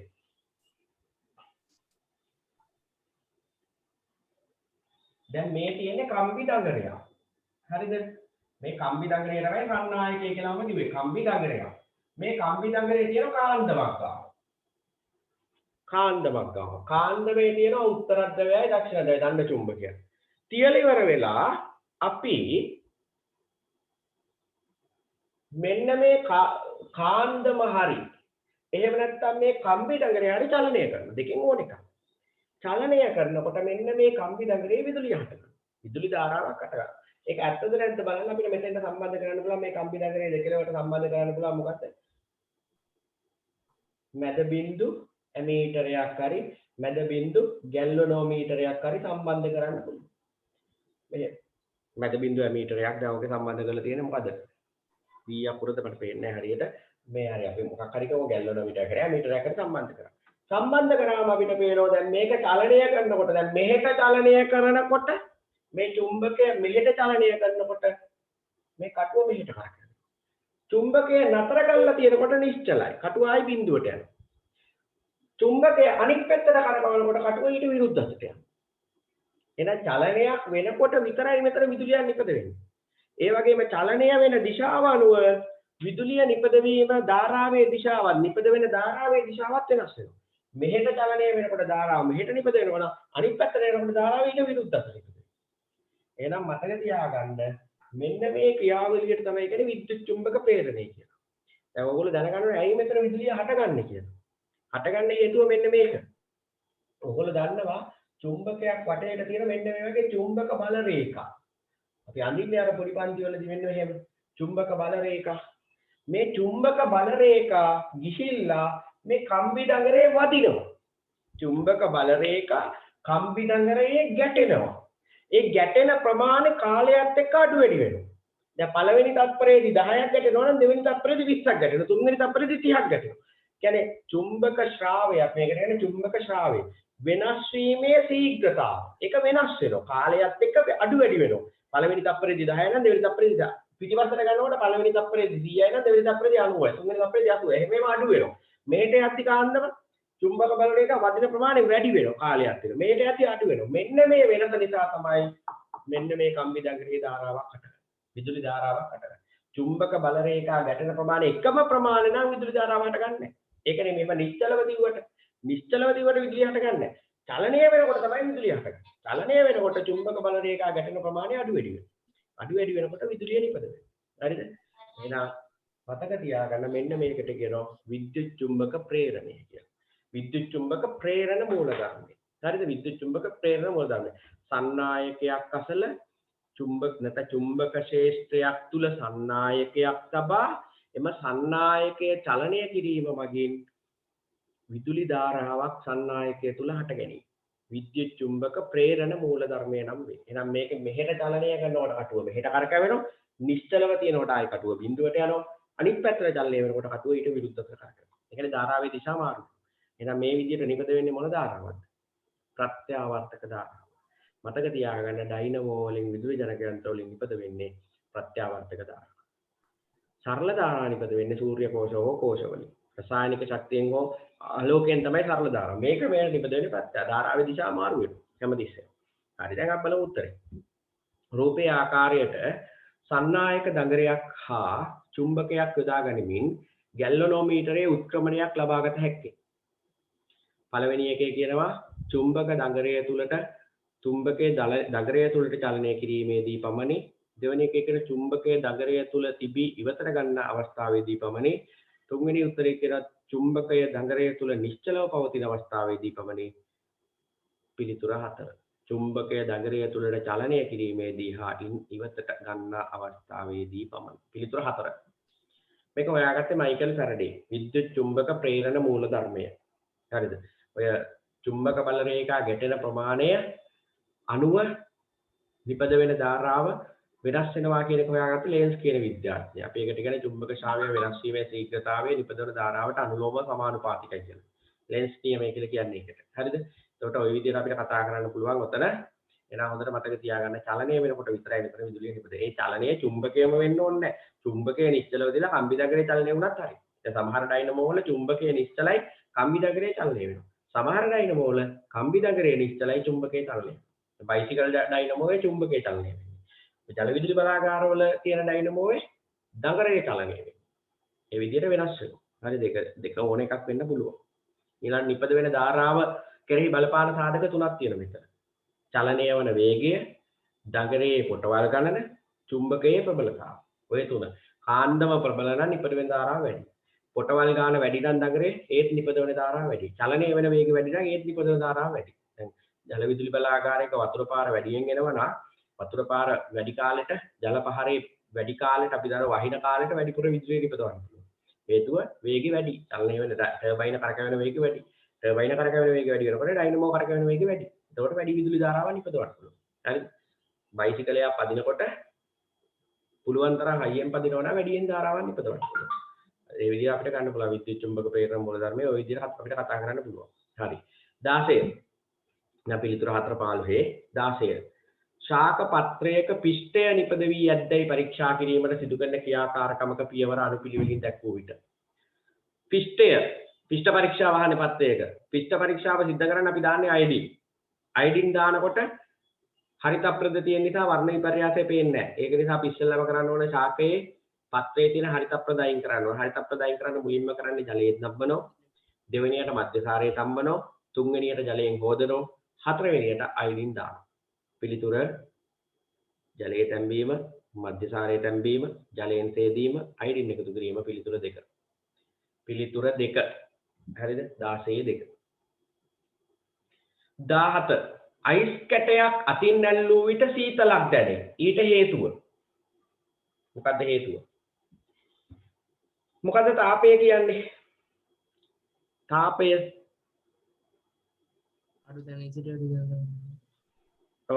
උෂ්ණත්වය වැඩි තැන සිට උෂ්ණත්වය අඩු තැනට ගලා යන ශක්තියට තමයි කියන්නේ තාපය කියන්නේ. හරිද? උෂ්ණත්වය වැඩි වස්තුවක සිට උෂ්ණත්වය අඩු වස්තුවකට ගලා යන ශක්තියට කියන තාපය. දැන් අපි අහනවා අයිස් කැටයක් අතින් ඇල්ලුවා හීතලලු. Ice කැටේ උෂ්ණත්වය Celsius අංශක 0යි. අතේ උෂ්ණත්වය සෙල්සියස් අංශක 37යි. සාමාන්‍ය නිරෝගී මිනිස්සෙන්න. එතකොට අතේ උෂ්ණත්වය වැඩි. අයිස් කැටේ උෂ්ණත්වය අඩුයි. එතකොට අතේ තියෙන තාපය මතක තියාගන්න අයිස් කැටයට ගමන් කරනවා. අතේ වූ තාපයෙන් කොටසක් අයිස් කැටයට ගමන් කිරීම. ඒක නිසා තමයි අතට සීතල දැනෙන්නේ.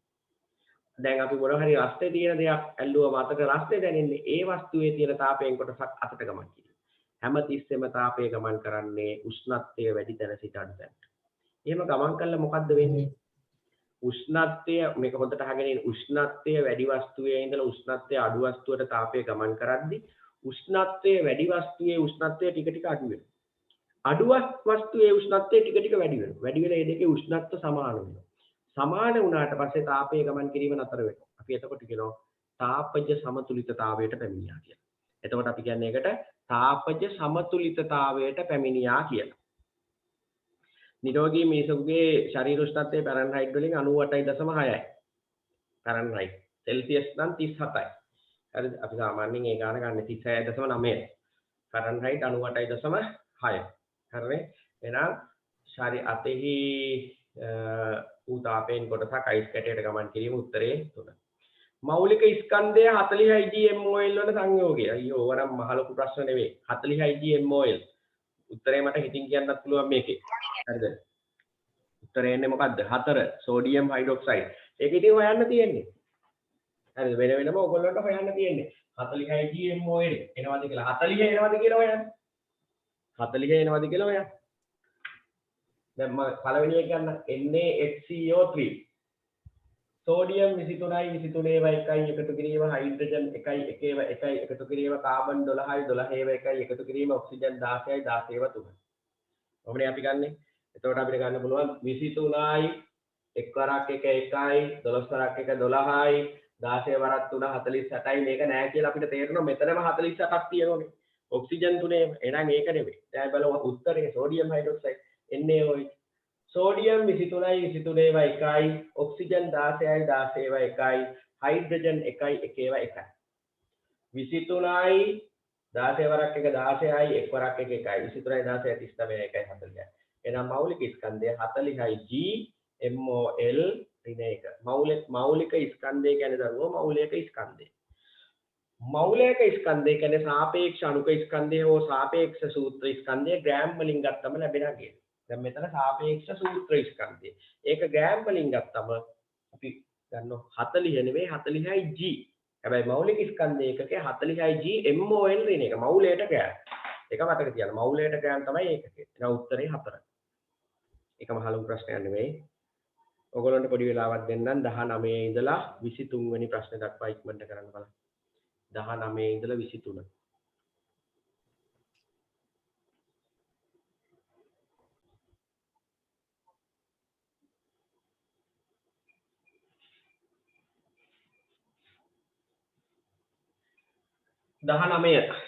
දහනමවෙනි ප්‍රශ්නයෙන් කියනවා පරිසර දූෂණයේ ඍජු බලපෑමක්.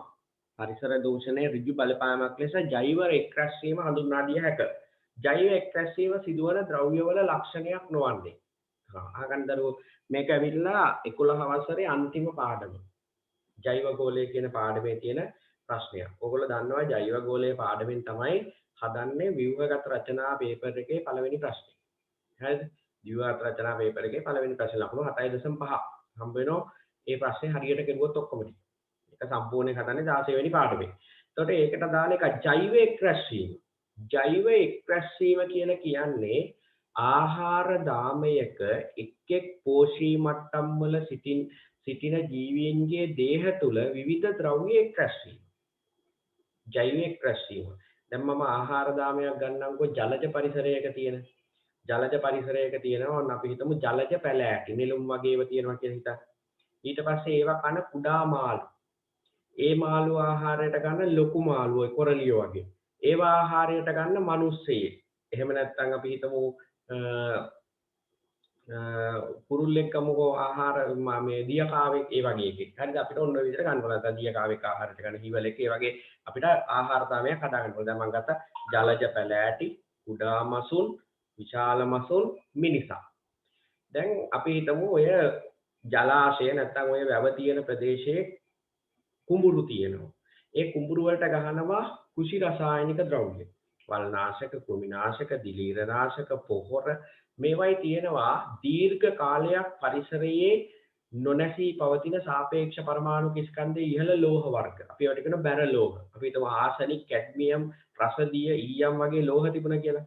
මේවා අන්තිමට කුඹුරු වලින් සෝදගෙන ගිහිලා ජලාශයට එකතු වෙනවා. එකතු වෙලා ඉවරලා ජලජ පැලෑටි වලට මේවා අවශෝෂණය. අර ඔයගොල්ලෝ අහලා තියෙනවනේ වැව් වල හැදෙන නෙළුම් කන්න හොඳ නැහැ, කුඹුරු වයිනේ හැදෙන කොහිල අල කන්න හොඳ නැහැ. එහෙම කියනවා. ඒකට හේතුව ඔන්න ඔය කතන්දර. හරිද? ඔය එක්කහු වෙනවා. ආසනික් එක්කහු වුණා කියලා හිතා. ඊට පස්සේ මේ පැලවලට එකතු වෙන ආසනික් එතන ඒ ශරීරය කියන්නේ ඒ පැලවල දේහ තුල ඒවෙන් නොනැසී තියෙනවා. තිබිලා ඒව ආහාරයට ගන්න කුඩා මාළුන්ගේ එකට යනවා. දැන් මාළුවෙක් ගත්තම එක පැලෑටියක් කාලා නිකන් ඉන්නේ නැහැනේ. මේ මාළුව පැලෑටි ගොඩක් කනවා. ඒකට එක පැලෑටියක තියෙන ඒවානේ පැලෑටි ගොඩක තියෙන ඒවා යනවා මාළුවගේ ඇඟට. ඊට පස්සේ මාළුවා ආහාරයට ගන්නවා නම් විශාල මාළුවා එක මාළුවෙක් කාලා නිකන් ඉන්නේ නැහැ මාළු ගොඩක් කනවා. එතකොට එයාගේ එක්රැස් වෙන ප්‍රමාණය වැඩි. මාළු කිහිප දෙනෙක් කනවා මිනිස්සයා. ලොකු මාළු. ඒතකොට එයාගේ ඇඟට යන ප්‍රමාණය ඊටත් වඩා වැඩි. මෙන්න මේකට කියනවා ජෛව එක්රැස් වීම.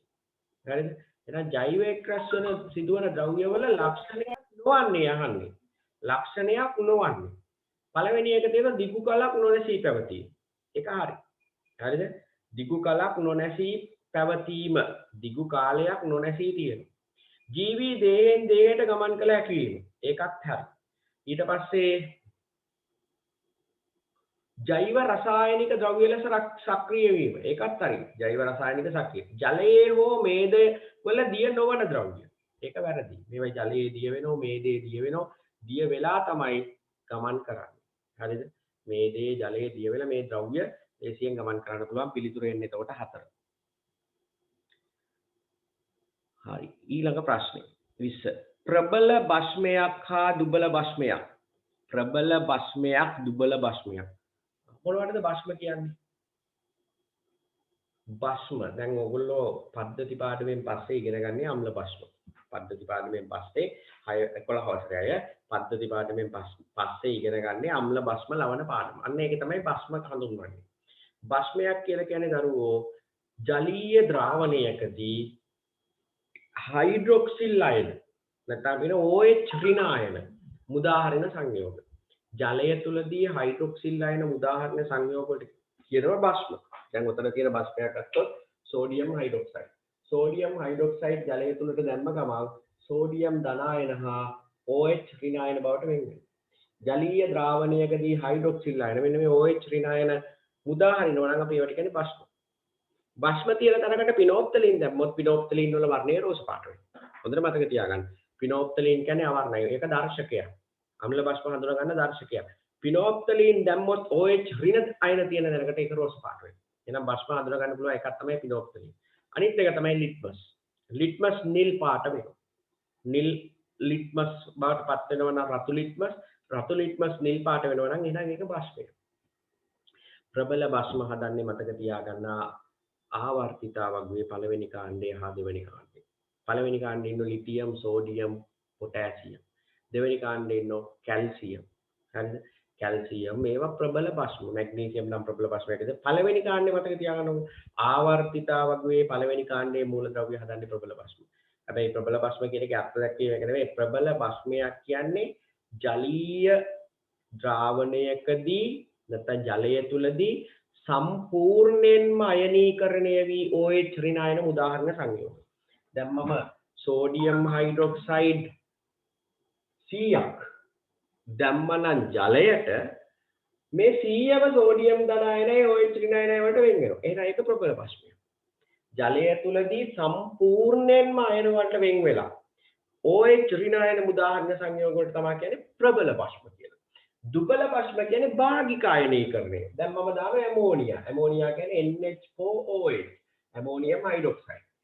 ඇමෝනියා ටිකක් ජලයට දැම්මම හැදෙන්නේ NH4 ධන අයනයි OH ඍණ අයනයි. ඊට අමතරව සමහර ඇමෝනියම් හයිඩ්‍රොක්සයිඩ් ඒ විදිහටම තියෙනවා. NH4OH විදිහටම තියෙනවා. අපි તો මේවා 100ක් දැම්ම කියලා 50ක් වෙන් වෙනවා. විඝටනය වෙනවා. 50ක් ඒ විදිහටම තියෙනවා. අන්න එනම් මේක දුබල භස්මය.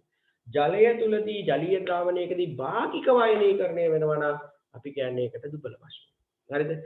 ප්‍රබල භස්ම දුබල භස්ම පිළිවෙලින් පිළිතුර දෙක. සෝඩියම් හයිඩ්‍රොක්සයිඩ් හා ඇමෝනියම් හයිඩ්‍රොක්සයිඩ්. උත්තරේ පිළිතුර දෙක. 21. ස්වභාවයෙන් ඒකාකාර වූ පෘෂ්ඨයක්. ස්වභාවයෙන් ඒකාකාර වූ පෘෂ්ඨයක් මත වස්තුවක් තබා ඇති විට ඝර්ෂණ බලය සම්බන්ධයෙන් නිවැරදි ප්‍රකාශය. මොකක්ද කියන්නේ තියෙන්නේ? උත්තරේ කියන්න බලන්න. ස්වභාවයෙන් ඒකාකාර වූ පෘෂ්ඨයක් මත වස්තුවක් තබා ඇති විට ඝර්ෂණ බලය සම්බන්ධයෙන් නිවැරදි ප්‍රකාශය. පළවෙනි එක වස්තුව චලනය වන විට ගතික ඝර්ෂණ බලය නියතගයක් ගනී. සීමාකාරී ඝර්ෂණ බලයට වඩා ගතික ඝර්ෂණ බලය සුළු වශයෙන් විශාල එක වැරදි. අපි කියනවා ඝර්ෂණයේදී වැඩිම අගය ලබා දෙන්නේ සීමාකාරී. අපි ඝර්ෂණ බලයේ අවස්ථා තුනක් ඉගෙන ගන්න. මොනවද අවස්ථා තුන? ස්ථිතික ඝර්ෂණ බලය, සීමාකාරී ඝර්ෂණ බලය, ගතික ඝර්ෂණ බලය. වස්තුව නිශ්චලව බලයක් යෙදුවද වස්තුව චලනය නොවේ නම් එහිදී හට ගන්නා ඝර්ෂණ බලයට කියන ස්ථිතික ඝර්ෂණ බලය. බලයක් යෙදුවද වස්තුව චලනය නොවේ නම් අපි කියන්නේ ස්ථිතික ඝර්ෂණ බලය. වස්තුවේ චලනය ආරම්භ වන මොහොතේ හට ගන්නා ඝර්ෂණ බලයට කියන්නේ සීමාකාරී ඝර්ෂණ බලය. ඒක තමයි ඉහළ වගේ. ඝර්ෂණය අතින් ඉහළ වගේ එක. චලනය වන විට හට ගන්නා ඝර්ෂණ බලයට කියන්නේ ගතික ඝර්ෂණ බලය. ගතික ඝර්ෂණ බලය සුළු වශයෙන් විශාල වෙන්නේ නැහැ සීමාකාරී ඝර්ෂණ බලයට වඩා. ඒක වැරදි. නම් දෙක වැරදි. නිවැරදි එක අහන්නේ. තුන්වෙනි එක. යොදන බලය වැඩි කරගෙන යද්දී වස්තුව චලනය ආරම්භ වන තුරු ස්ථිතික ඝර්ෂණ බලය නියතයි. වැරදි. යොදන බලය වැඩි වෙන්න ස්ථිතික ඝර්ෂණ බලයත් වැඩි වෙනවා. නිව්ටන් එකක් යොදනවා නම් නිශ්චලන ඝර්ෂණ බලයත් නිව්ටන් 2යි. නිව්ටන් දෙකක් යොදද්දී නිශ්චලන ඝර්ෂණ බලයත් නිව්ටන් 2යි. නිව්ටන් දෙකක් තල්ලු කරද්දී නිශ්චලන ඝර්ෂණ බලයත් නිව්ටන් 3යි. නිව්ටන් 4ක බලයකින් තල්ලු කරද්දී නිශ්චලන ඝර්ෂණ බලයත් නිව්ටන් 4යි. ඒ කියන්නේ යොදන බලය වැඩි වෙන්න නිශ්චලව තියෙද්දී ඝර්ෂණ බලයත් වැඩි වෙනවා. ඒක වැරදි. 4. වස්තුව නිශ්චල අවස්ථාවේදී ඒකාකාර ප්‍රවේගයෙන් චලනය වන අවස්ථාවේදී ඝර්ෂණ බලය ශූන්‍ය වෙනවා. මොකද කියන්නේ? හරිද වැරදිද? වස්තුව නිශ්චල අවස්ථාවේදී ඒකාකාර අවස්ථාවේදී ඒකාකාරව චලනය වෙන අවස්ථාවේදී ඝර්ෂණ බලය ශූන්‍ය වෙනවා. ඝර්ෂණ බලය කවදාවත් ශූන්‍ය වෙන්නේ නැහැ. හරිද? එතන වෙන්නේ මොකද්ද? යොදන බලයයි ඝර්ෂණ බලයයි සමාන වීම. නිශ්චලම් උඩ කතාවත් වරදි වෙනෝනේ. එතන වෙන්නේ යොදන බලයයි ඝර්ෂණ බලයයි සමාන වෙනවා. එහෙනම් ඔකේ පිළිතුර එක. චලනය වන විට ඝර්ෂණ බලය. මොකද ඒකාකාර පෘෂ්ඨයක් කියලා තියෙනවනේ. ඒකාකාර පෘෂ්ඨයක් නම් ගතික ඝර්ෂණ බලය නියත වෙනවා. හරිද? ඊළඟ ප්‍රශ්නේ. අයනික බන්ධන සහිත සංයෝග වමන. ඕක නම් ඉතින් මම උත්තරේ කියලා දෙන්න ඕනෙත් නැහැ. ඕගොල්ලන්ට මම හැමදාම කියලා තියෙනවා. ආවර්තිත වර්ගයේ දෙවෙනි කාණ්ඩයයි තුන්වෙනි කාණ්ඩය අතරින් පඩිපෙළක් අඳින්න. පඩිපෙළට වම් පැත්තේ ඉන්නේ ලෝහ. ලෝහ හදන්නේ අයනික සංයෝග. ඒවයි තියෙන්නේ අයනික බන්ධන. එච්චරයි කියන්නේ. පිළිතුර 3. හරිද? 23. රූපේ ආකාරයට දණ්ඩක් C ලක්ෂයෙන් නෙල්ලා ඇති විට සමතුලිතව පවතී. A අඩුයි B වැඩි. මෙහි A අඩුයි B වැඩි නම් WB අඩුයි WA වැඩි වෙන්න ඕන. මොකද W මෙන්න මේක සමතුලිතව තියෙන්න නම් මෙන්න මේ දේ වෙන්න ඕන. WA ගුණ කිරීම A සමාන වෙන්න ඕන WB ගුණ කිරීම B ට. දැන් මේක කියලා තියෙනවා A අඩුයි B වැඩි. එහෙනම් මේක අනිත් පැත්ත වෙන්න ඕන මේ දෙකේ. A වැඩි වෙන්න ඕන B අඩු වෙන්න ඕන. එහෙම වුණොත් දෙක සමාන වෙන්නේ. එහෙනම් අපි බලමු උත්තරේ. WA භාරයට වඩා WB භාරයේ විශාලත්වය වැඩි. WA භාරයට වඩා WB භාරයේ විශාලත්වය වැඩි වැරදි. B A සමානයි B වනසේ A සමානයි B මේ දෙක සමාන වෙනසේ WB භාරය C දෙසට ගෙනා විට දණ්ඩ වාමාවර්තව භ්‍රමණය වේ. WB භාරය C දෙසට ගෙන ආ විට WB භාරය මෙහෙට ගෙනනවා අර A ට B සමාන වෙන විදියට. දැන් අපි දන්නවා WB වැඩි WA අඩුයි. එතකොට වාමාවර්තවද භ්‍රමණය වෙන්නේ. බලමු උත්තරේ.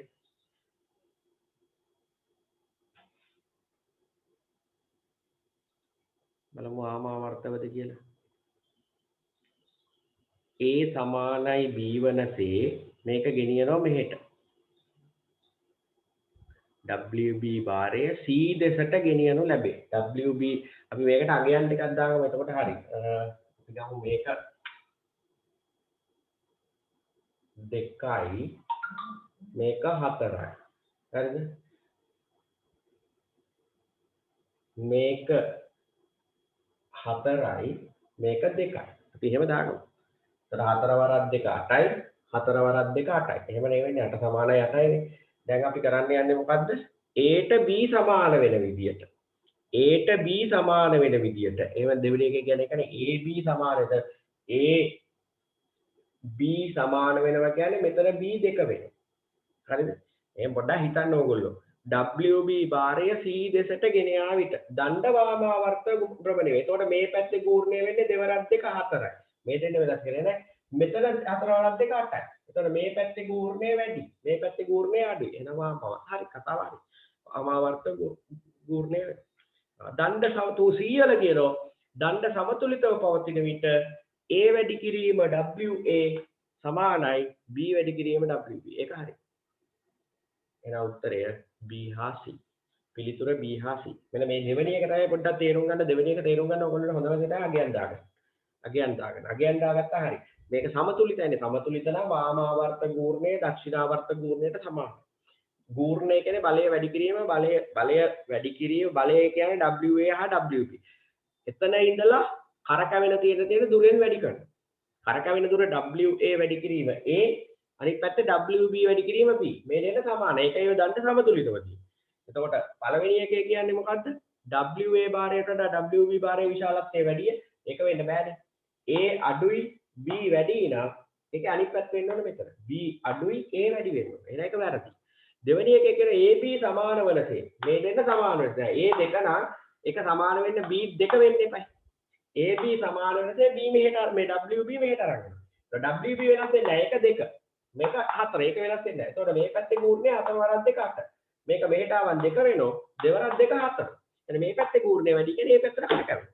මේ පැත්තට කරකැවෙනවා කියන්නේ එන එක හරි. වාමාවර්තව භ්‍රමණය වෙනවා. ඒක හරි. තුන්වෙනි එක අපි කොහොමද දන්න ඕනේ? මේ දෙකේ ගුණිතය මේ දෙකට සමානයි සමතුලිත අවස්ථාව. ඒක හරි. එහෙනම් උත්තරේ B හා C. right. ඊළඟට 24. මිනිසුන් තිදෙනෙකු තන්තුවක් මත PQR විශාලත්වයෙන් යුතු බල යෙදූ ආකාරයේ රූපය දැක්වේ. එලෙස බල යෙදූ විට සමතුලිතව පවතී නම් PQR බල සම්බන්ධයෙන් නිවැරදි ප්‍රකාශය. P සමානයි Q ධන R. පිළිතුර 2. P සමානයි Q ධන R. හරිනේ? ඒතර බල දෙක සමානයි කියනවනේ මේ සමතුලිතයි කියනනේ සමතුලිත නැහැ.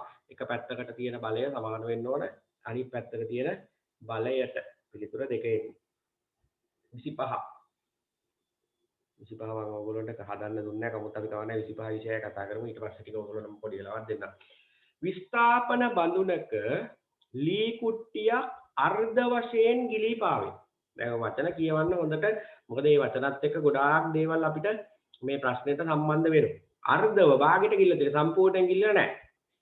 හරිද? අර්ධව ගිල්ල පාවෙන්නේ. එහිදී විස්ථාපනය වූ ජලය බීකරයට එකතු වී ඇත. ඒ සම්බන්ධයෙන් ඉදිරිපත් කර ඇති ප්‍රකාශ. පළවෙනි එකේ කියන විස්ථාපිත ජලයේ පරිමාව වස්තුවේ පරිමාවට සමාන වේ වැරදි. ඒ භාගයටනේ ගිල්ල තියෙන්නේ. සම්පූර්ණයෙන් ගිලුණා නම් තමයි වස්තුවේ පරිමාවට සමාන ජල පරිමාවක් එළියට එන්නේ. එහෙනම් පළවෙනි එක වැරදි. හරිද? ඒ වැරදි. විස්ථාපිත ජලයේ බර වස්තුවේ බරට සමාන වේ. ඒක හරි. පාවෙනවනේ. පාවෙනව නම් උඩුකුරු තෙරපුම් බලය සමානයි විස්ථාපිත තරල පරිමාවයේ බරට. ඒක සමානයි වස්තුවේ බරට. B හරි. විස්ථාපිත ජලයේ බර වස්තුව කෙරෙහි ඇතිවන උඩුකුරු තෙරපුම්ට සමාන වේ එකත් හරි. එන උත්තරේ B හා C. B හා C. ඕක මෙන්න මෙහෙම කිව්වනා ඒ සම්පූර්ණයෙන් ගිලෙනවා ඒත් හරි. ඒ කියන්නේ මේ වස්තුව සම්පූර්ණයෙන් ගිලෙනවා ඒත් හරි. ඒ කියන ප්‍රකාශයත් හරි. ඒක වැරදි වෙන්නේ හේතුව භාගයට ගිලිලා තියෙන නිසා. භාගයට ගිල්ල නම් පරිමාව වස්තුවේ පරිමාවට සමාන වෙන්න විදියක් නැහැ. 26 සක්‍රීයතා ශ්‍රේණිය සම්බන්ධව සිසුන් සිව් දෙනෙකු ඉදිරිපත් කළ අදහස් පහත දැක්වේ. A රන් ලෝහය සක්‍රීයතා ශ්‍රේණියේ පහළින් පිහිටා ඇති අතර නිස්සාරණයට සරල භෞතික ක්‍රම යොදා ගනිමු. B ලෝපස් වලින් යකඩ නිස්සාරණය කිරීම සඳහා එහි විලීන ලෝපස් විද්‍යුත් විච්ඡේදනය කරනු ලබයි. C සිංක් වලට කොපර් සල්ෆේට් වලින් කොපර් විස්ථාපනය කළ හැකි අතර මැග්නීසියම් සල්ෆේට් වලින් මැග්නීසියම් විස්ථාපනය කළ නොහැක. D මැග්නීසියම් සිංක් වැනි ලෝහ යකඩ සමග ස්පර්ශ තැබීමෙන් යකඩ මල බැඳීමෙන් වළක්වා ගත හැක. පිළිතුර හරියට ලේසියක් පොඩ්ඩක් කියවන්න සක්‍රීයතා ශ්‍රේණියත් එක්ක කතා කරලා මම උත්තරේ කියලා දෙන්නම්. මේක රටපාඩම් කරගත යුතු විෂය කරුණක් අනිවාර්යෙන් සක්‍රීයතා ශ්‍රේණිය රටපාඩම් කරගන්න. මම සක්‍රීයතා ශ්‍රේණිය ලිව්වොත් පටන් ගන්නෙ පොටෑසියම් වලින්. Potassium, sodium, calcium, magnesium, aluminium, sync, යකඩ, ටින්, ලෙඩ්, හයිඩ්‍රජන් දෙන හයිඩ්‍රජන් මම ලියන්නේ. කොපර්, රසදිය, රිදී, ප්ලැටිනම්, ගෝල්ඩ්. උඩ 5 දෙනයි යට 3 දෙනයි මැද සෙට් එකයි මම වෙන් කරනවා. උඩ 5 දෙනා වෙන් කරන්නේ විලීන සංයෝග විද්‍යුත් විච්ඡේදය. නිස්සාරණය කරන්නේ. දැන් ලෝහ අඩංගු සංයෝග වලින් ලෝහය වෙන් කර ගන්නවට කියන්නේ ලෝහ නිස්සාරණය. මෙන්න මේ උඩම කියන මූලද්‍රව්‍ය පහ නිස්සාරණය කරන්නේ විලීන සංයෝග විද්‍යුත් විච්ඡේදය. මැද ඉන්න අය වෙන් කරන්නේ රත් කළා පෝරණුවකට දාලා රත් කළා ඔක්සිහරණ ප්‍රතික්‍රියා වගේ. යටම ඉන්න 3 දෙනා වෙන් කරන්නේ ගැරීම පෙළීම වැනි භෞතික ක්‍රම වගේ. මේ යටම ඉන්නේ රත්තරන් අවුරම. AU කියන්නේ ගෝල්ඩ්. එහෙනම් පළවෙනි පිළිතුර හරි. රන් ලෝහය සක්‍රීයතා ශ්‍රේණියේ පහළින් පිහිටා ඇති අතර නිස්සාරණයට සරල භෞතික ක්‍රම යොදාගෙන ඒක හරි. දෙවෙනි එකේ කියන ලෝපස් වලින් යකඩ මෙන්න යකඩ Fe. ලෝපස් වලින් යකඩ නිස්සාරණය කිරීම සඳහා එහි විලීන ලෝපස් විද්‍යුත් විච්ඡේදනය වැරදි. ඔක්සිහරණ ප්‍රතික්‍රියා මෙන්න මේ 5 දෙනා potassium, sodium, calcium, magnesium, aluminium කියන 5 දෙනා තමයි විලීන සංයෝග විද්‍යුත් විච්ඡේදනයෙන් වෙන් කරගන්නේ. එහෙනම් දෙවෙනි B වැරදි. C සිංක් වලට කොපර් සල්ෆේට් වලින් කොපර් විස්ථාපනය කළ හැකි අතර. හරි ඒක. සක්‍රීයතා ශ්‍රේණියේ පහළ තියෙන ලෝහයක ලවණයකට කොපර් සල්ෆේට්. ඉහළ තියෙන ලෝහයක් දැම්මොත් සිංක්. ඉහළ තියෙන කෙනෙක් මෙතනින් උඩ එක්කෙනෙක්. කොපර් සල්ෆේට් නම් එතනින් උඩ එක්කෙනෙක්. දැම්මොත් සිංක් සල්ෆේට් හැදිලා කොපර් නිදහස් වෙනවා. ඒක හරි. එහෙනම් මේ කතාව හරි. ඊළඟ එකේ කියනවා ඒකෙම ඉතුරු කොටස වෙන මැග්නීසියම් සල්ෆේට් වලින් මැග්නීසියම් විස්ථාපනය කළ නොහැක. මැග්නීසියම් සල්ෆේට් වලට සිංක් දැම්මට මොකුත් වෙන්නේ නැහැ. ඒකත් හරි. ඇයි? සක්‍රීයතා ශ්‍රේණියේ උඩ ඉන්න ලෝහයක ලවණයකට පහළ තියෙන ලෝහයක් දැම්මට ප්‍රතික්‍රියාවක් වෙන්නේ නැහැ. පහළ තියෙන ලෝහයක දැන් මෙතන සිංක් සල්ෆේට් වලට මැග්නීසියම් දැම්ම නම් ඔන්න ප්‍රතික්‍රියාවක් වෙනවා. මැග්නීසියම් සල්ෆේට් වලට සිංක් දැම්මට ප්‍රතික්‍රියාවක් වෙන්නේ නැහැ. එහෙනම් මේ කතාව හරි. C හරි. ඊළඟට D කියනවා මැග්නීසියම් සිංක් වැනි ලෝහ යකඩ සමග වෙන යකඩ සමග ස්පර්ශව තැබීමෙන් මල බැඳීම වළක්වා ගත එක හරි. සක්‍රීයතා ශ්‍රේණියේ පහළින් තියෙන ලෝහයකුයි ඉහළින් තියෙන ලෝහයකුයි එකට තියුවම ඉස්සෙල්ල ප්‍රතික්‍රියා කරන්නේ ඉහළින් තියෙන ලෝහය. ඒකට යකඩත් එක්ක සිංක් ගැටෙන්න තියුවම යකඩ ආරක්ෂා වෙනවා. ඒකට කියන නම තමයි ගැල්වනයිස් කිරීම. නැත්තම් කියන්නේ කැතෝඩීය ආරක්ෂණ ක්‍රමය. මෙතෙන්දී උඩ ලෝහය ඇනෝඩය වෙනවා යට ලෝහය කැතෝඩය වෙනවා. කැතෝඩේ බේරෙනවා ඇනෝඩේ දිය වෙනවා. හොඳට මතක තියාගන්න. එහෙනම් ඒත් හරි සීත් හරි ඩීත් හරි පිළිතුර 3. ACD පිළිතුර 3. ඔයගොල්ලන්ට පොඩි වෙලාවක් දෙන්න 27 28 29 පටන් ගන්න බලන්න.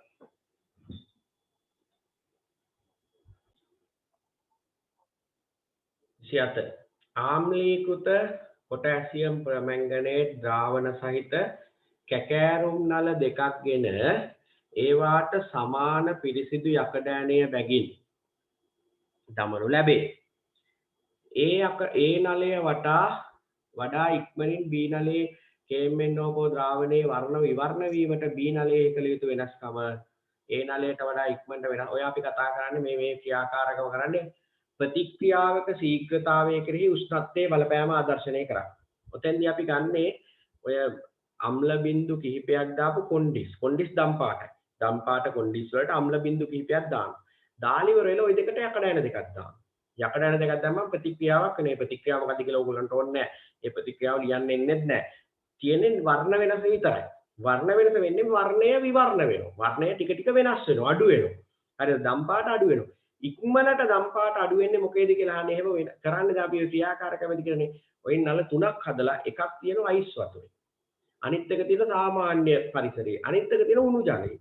උණු ජලයේ තියෙන එකේ තමයි වර්ණ වෙනස ඉක්මනටම වෙනස් වෙන්නේ. වර්ණය ඉක්මනටම විවර්ණ වෙන්නේ. පිළිතුර අයිස් කැට නෙවෙයි. පිළිතුර උත්තරේ 3. නලය උණු ජලය සහිත බඳුනක තැබීම. ඒකේ නිගමනය තමයි උෂ්ණත්වය වැඩි වෙන විට ප්‍රතික්‍රියාවක ශීඝ්‍රතාව වැඩි වෙනවා. ප්‍රතික්‍රියාව ඉක්මනින් සිද්ධ වෙනවා. උෂ්ණත්වය වැඩි වෙන විට ප්‍රතික්‍රියාවක ශීඝ්‍රතාව වැඩි වෙනවා. හරිද? එහෙනම් පිළිතුර 3. 28. මිනිසින් දෙදෙනෙකු සීසෝවක් මත සිටින ආකාරය රූපයේ දැක්වේ. මිනිසුන් දෙදෙනෙකු සීසෝවක් මත සිටින ආකාරය රූපයේ දැක්වේ. ඔවුන් සතු විභව ශක්තිය සම්බන්ධයෙන් සිසුන් තිදෙනෙකු ඉදිරිපත් කළ අදහස් පහත දැක්වේ. P මිනිසා සතු විභව ශක්තිය වැඩි යගයක් ගනී වැරදි. උඩින් ඉන්න එක්කෙනාගේ තමයි විභව ශක්තිය වැඩි. අපි දන්නවා P ට වඩා Q ඉහළින් ඉන්නේ. එහෙනම් Q ගේ විභව ශක්තිය වැඩි. Q මිනිසා සතු විභව ශක්තිය වැඩි යගයක් ගනී. එක හරි. දෙදෙනාගේම විභව ශක්තිය සමානයි වැරදි. විභව ශක්තිය කියන්නේ ඔයගොල්ලෝ මොකක්ද කියලා දන්නවනේ. පිහිටීම හෝ හැඩය වෙනස් වීම නිසා හටගන්නා ශක්තියට කියන්නේ විභව ශක්තිය. පිහිටීම වෙනස් වීම නිසා හටගන්නා විභව ශක්තියට කියන්නේ ගුරුත්වාකර්ෂණ විභව ශක්තිය. පොළවෙන් උඩට යන ගුරුත්වාකර්ෂණ විභව ශක්තිය වැඩි. හැඩය වෙනස් වීම නිසා හටගන්නා විභව ශක්තියට කියන්නේ ප්‍රත්‍යස්ත විභව ශක්තිය. කැටපෝලයක, සර්පිල දුන්නක, වයින් කරන දුන්නක ඒ වගේ දේවල් වල හටගන්නේ මොනවද? ප්‍රත්‍යස්ත විභව ශක්තිය. D කියන සීසෝව පදින විට වඩා ඉහළින් සිටින මිනිසා සතු විභව ශක්තිය වැඩිය. පිළිතුර B හා D 4. B හා D නේ හරි ඒවා 4 උත්තරේ. 29. ස්නායු ශෛලයක ව්‍යුහය සම්බන්ධව සිව් දෙනෙකු සිදු කළ ප්‍රකාශ පහත දැක්වේ. ශෛල දේහය හා ප්‍රසර ලෙස ස්නායු ශෛලය කොටස් දෙකකින් යුක්ත එක හරි. ස්නායු ශෛලයක තියෙනවා ශෛල දේහය කියන්නේ සාමාන්‍ය ශෛලයක තියෙන විනාශිය හා අනිකුත් කොටස් අඩංගු ප්‍රදේශය. ප්‍රසර කියන්නේ එකෙන් විහිදෙන අනිත් කොටස්. ඒක හරි. කොටස් දෙකකින් යුක්ත ඒක හරි. ශෛල දේහයෙන් විහිදෙන දිගු ප්‍රසර අක්ෂණය ලෙස හඳුන්වනවා. අක්ෂණය වගේ ශෛල දේහයෙන් ඉවතට ආවේග ගෙන යයි. එකක් හරි. අක්ෂණයෙන් හැමතිස්සෙම ශෛල දේහයෙන් ඉවතට. අනුශාකිකා මගින් ශෛල දේහය වෙතට ආවේග ගෙන යයි. අනුශාකිකා මගින් ශෛල දේහය වෙතට. එකක් හරි. ශෛල දේහයෙන් විහිදෙන දිගු ප්‍රසර අක්ෂණය ලෙස හඳුන්වයි. එතකොට ශෛල දේහයෙන් විහිදෙන දිගු ප්‍රසරය අක්ෂණය විදියට සලකන්නේ අපි චාලක නියුරෝනයේ විතරයි. අනිත් ඒවායි අක්ෂණයයි ශෛල දේහයයි එක සමානයි. හරිද? ඒක නිසා උත්තරය එන්නේ ACD පිළිතුර. ඒ කියන්නේ පිළිතුර ඇවිල්ලා 3. 30. ජලීය ද්‍රාවණයක ඝන සෙන්ටිමීටර 100ක සෝඩියම් හයිඩ්‍රොක්සයිඩ් ගෑම් 4ක් අඩංගු වේ. මෙම ද්‍රාවණයේ සාන්ද්‍රණය ඉතින් හදන්නත් පුළුවන්. අපි හදමු කෝකටත් ඔය ගාන බලාගන්න. සාන්ද්‍රණ ගාන තාම හදන්න බැරි අය හොඳට බලාගන්න හදන හැටි.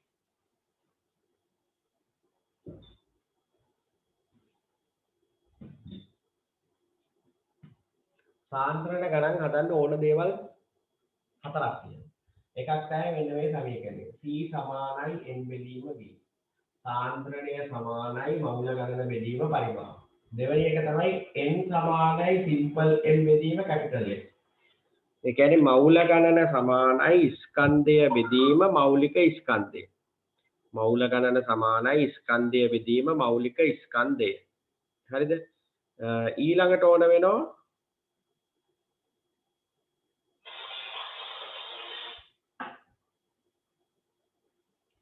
වෙනවා පරිමාතර සම්බන්ධතා.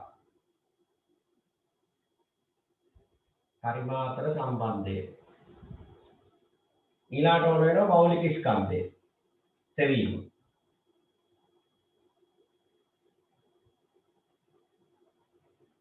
ඔන්න ඒ හතර දන්නවනම් ඕන සාන්ද්‍රණ ගණනක් හදන්න පුළුවන්. සමීකරණ දෙකයි. c සමානයි n බෙදීම v n සමානයි m බෙදීම කැපිටල් A. ඊට පස්සේ පරිමාතර සම්බන්ධය ඊළඟට මෞලික ස්කන්ධය සෙවීම. දැන් බොහෝ දෙනෙක් මේක හදලා ඇති මේ වෙනකොට. දැන් මෙතන පරිමාව දීලා තියෙන ඝන සෙන්ටිමීටර 100යි. අපි ඉගෙනගෙන තියෙනවා සාන්ද්‍රණ ගණන හදද්දි ඝන සෙන්ටිමීටර වලින් ආදේශ කරන්නේ නැහැ. එහෙනම් පරිමාතර සම්බන්ධ තමයි හැමතිස්සෙම ඝන සෙන්ටිමීටර ඝන ඩෙසිමීටර වලට අරවන්න ඕනේ. එතෙන්දි කරන්නේ 10න් බෙදෙන එක. 100 බෙදන්න 1000. ඔන්න දැන් අපි එකක් කරගත්තා. ඝන ඩෙසිමීටර වලට හරවගත්තා. මෞලික ස්කන්ධය. මෞලික ස්කන්ධයත් හොයාගමු. එතකොට ලේසියිනේ. Sodium hydroxide. NaOH. මේ 10 වසරේදී කියලා දීලා තියෙන මෞලික ස්කන්ධ ගන්න. සෝඩියම් 23යි 23ම එකයි. ඔක්සිජන් 16යි 16ම එකයි. හයිඩ්‍රජන් 1යි 1ම එකයි. 23 වරක් 1 23යි 16 වරක් 1 16යි 1 වරක් 1 එකයි උත්තර එනවා 40යි. එහෙනම් මෞලික ස්කන්ධය කැපිටල් N සමානයි 40යි GMOL ඍණයි. ඔය ටික දන්නවනම් මේ සමීකරණ දෙක දන්නවනම් මේ ගානේ මහ ලොකු දෙයක් නෙවෙයි. දැන් අපි යන්නේ මෙන්න මෙතනින්. ඒ ගානේ අහලා තියෙන දේ. ගානේ අහලා තියෙන සාන්ද්‍රණය. සාන්ද්‍රණය කියන්නේ C.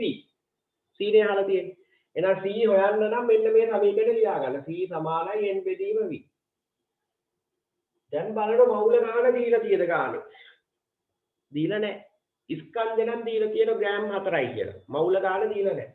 පරිමාව දීලා තියෙද? ඔව් දීලා තියෙන ඝන සෙන්ටිමීටර 100යි. එහෙනම් අපි සමාන ලකුණු දාගත්ත මෞල ගාන අපි හොයලා පැත්තකින් පස්සේ මේව කරගමු. අපි ඒක දන්නේ නැහැ. පරිමාව ඝන සෙන්ටිමීටර 100යි. ඒක 1000න් බෙදුවන් 0.1යි. එතෙන් 100 බෙදීම 1000 100 1000න් බෙදුවන් 0.1යි. ඝන ඩෙසිමීටර. එහෙනම් පරිමාව දාන්න. දැන් සාන්ද්‍රණය අපිට හොයා ගන්නවා. එහෙනම් මෞල ගාන හොයා ගන්නවා. මෞල ගාන හොයන සමීකරණය තමයි මෙන්න මේක. n සමානයි m බෙදීම කැපිටල් A. මෞල ගණන සමානයි ස්කන්ධය බෙදීම මෞලික ස්කන්ධය. ගානේ ස්කන්ධය දීලා තියෙනවා. ස්කන්ධයේ ග්‍රෑම් 4යි කියලා දීලා තියෙනවා. මෞලික ස්කන්ධය අපි හොයාගත්තා. මෞලික ස්කන්ධය 40යි GMOL ඍණ එක කියලා අපි හොයාගත්තා. G ට G කැපිලා යනවා. 4 වරක් 1යි 4 වරක් 10යි. 10න් 1යි කියන්නේ 0.1යි. MOL උඩට ගියාම MOL ඍණ එක MOL වෙනවා. ඔන්න මෞල ගානත් අපි හොයාගත්තා. එහෙනම් මෞල ගාන 0.1යි. 0.1 බෙදුණා උත්තරේ එනවා 1යි. 1යි MOL DM වෙන තුන ඔන්න උත්තරේ.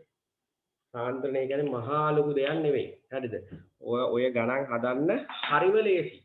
මෙන්න මේ හතර දැනගන්න ඕනේ. මේ හතර දන්නවනම් ඔයගොල්ලෝට සාන්ද්‍රණ ගණන් හද දෙක මහා ලොකු දෙයක් නෙවෙයි. ඇති දෙයක් නෑ. හරිද? ඔච්චරයි තියෙන්නේ. පිළිතුර දෙක. 1යි MOL DM 3. මෞලික ස්කන්ධය හොයන්න දැනගන්න ඕන. පරිමාව ඝන ඩෙසිමීටර වලට හර ගන්න ඕන. මෙන්න මේ සමීකරණ දෙක කටපාඩම් කරගන්න ඕන. උත්තරයට තියෙන සමීකරණ ඉස්සෙල්ලා ලියා ගන්න ඕන. ලියලා බලන්න ඕන මේවයින් දීලා තියෙන දත්තම නැද්ද දීලා නැති එක අනිත් සමීකරණයෙන් හොයා ගන්න ඕන. ඒක මෙතෙන්ට දැම්මා උත්තරේ ගත්තා. එච්චරයි. හරිද? අපි යන් ඊළඟ ප්‍රශ්නෙට. ඊටමත් තනුක සෝඩියම් හයිඩ්‍රොක්සයිඩ් ද්‍රාවණයකින් ඝන සෙන්ටිමීටර 100ක් සමග ඉතා තනුක HCl ද්‍රාවණයකින් ඝන සෙන්ටිමීටර 100ක් මිශ්‍ර කළ විට මිශ්‍රණයේ උෂ්ණත්වය සෙල්සියස් අංශක 30 සිට 40 දක්වා ඉහළ ගියේ සිදු වූ තාප විපර්යාසය. Q සමානයි mc θ. Q සමානයි mc θ කියන සමීකරණය දාලා තමයි මේ ගාන හදන්නේ. මේක ඇවිල්ලා 8 වෙනි පාඩම. 11 වසරේ 8 වෙනි පාඩම. රසායනික ප්‍රතික්‍රියාවක් ආශ්‍රිත තාප විපර්යාස ගණනය කිරීම. ඔය ඔතෙන්දී සෝඩියම් හයිඩ්‍රොක්සයිඩ් කියන භස්මය හයිඩ්‍රොක්ලෝරික් අම්ලයත් එක්ක ප්‍රතික්‍රියා කරනකොට තාපය ඉතා විශාල වශයෙන් පිට වෙනවා. ඒ පිට වෙන තාපයෙන් ඒ ද්‍රාවණය රත් වෙනවා කියලා අපි උපකල්පනය කරනවා. පිටවන තාපය සමානයි ද්‍රාවණයේ උරාගත් තාපය කියලා අපි ගණන් හදලා තාප විපර්යාසය වෙනවා. එතෙන්දී හැබැයි අපි උපකල්පන ටිකක් යොදා ගන්නවා. එකක් තමයි මේ සෝඩියම් හයිඩ්‍රොක්සයිඩ් HCl උයි සමාන කරන ජලයට මේ මිශ්‍රණයේ ඝනත්වය ජලයේ ඝනත්වයට සමාන කරනවා. ඒ මිශ්‍රණයේ විශිෂ්ට තාපධාරිතාවය ජලයේ විශිෂ්ට තාපධාරිතාවයට සමාන කරනවා. හරිද? එතකොට අපිට හොයන්න පුළුවන්. අපි අදමු ටක් ගාලා.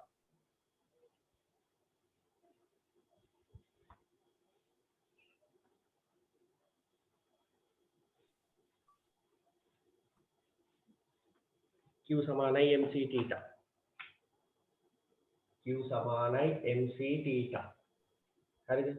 දැන් ওই දෙක මිශ්‍ර වුණාම පරිමාව ඝන සෙන්ටිමීටර් 100යි ඝන සෙන්ටිමීටර් 100යි ඝන සෙන්ටිමීටර් 200ක් වෙනවා. එයි සෝඩියම් හයිඩ්‍රොක්සයිඩ් 100කුයි HCl 100කුයි දාලා තමයි මේ ප්‍රතික්‍රියාව සිද්ධ කරන්නේ. එතකොට ජලයේ ඝනත්වයට අපි කියව මිශ්‍රණයේ ඝනත්වය සමානයි කියලා. උපකල්පනයක් යොදා ගන්නවා කියලා. ජලයේ ඝනත්වය ඝන සෙන්ටිමීටරයට ග්‍රෑම් 1යි. ඒ කියන්නේ ඝන සෙන්ටිමීටරයක් ග්‍රෑම් 1යි. එහෙනම් උතන තියෙන ඝන සෙන්ටිමීටර 200ක්. එහෙනම් ග්‍රෑම් 200යි. ග්‍රෑම් 200 කිලෝග්‍රෑම් කරන්නේ 1000න් බෙදමු. ස්කන්ධය ඔන්න අපි හොයාගත්තා.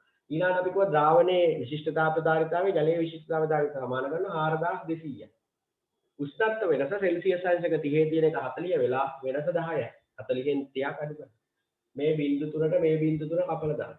උත්තරය එනවා 84.2 ජූල්.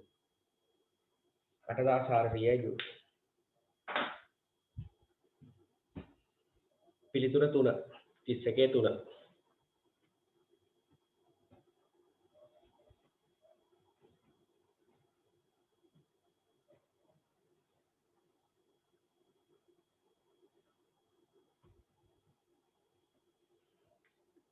දෙක මෝටර් රථයක ඉදිරිපස ඇති ප්‍රධාන පහන් දෙක සමතාවය 60යි වොට් බැගින් වූ පහන් දෙකකි. මෝටර් රථය පැය දෙකක කාලයක් එම පහන් දල්වා ගමන් කරන විට වැයවන විද්‍යුත් ශක්තිය. ක්ෂමතාවය සමානයි ක්ෂමතාවය හෙවත් ජවය සමානයි සිදු කළ කාර්ය නැත්නම් වැය වූ ශක්තිය බෙදීම ගත වූ කාලය.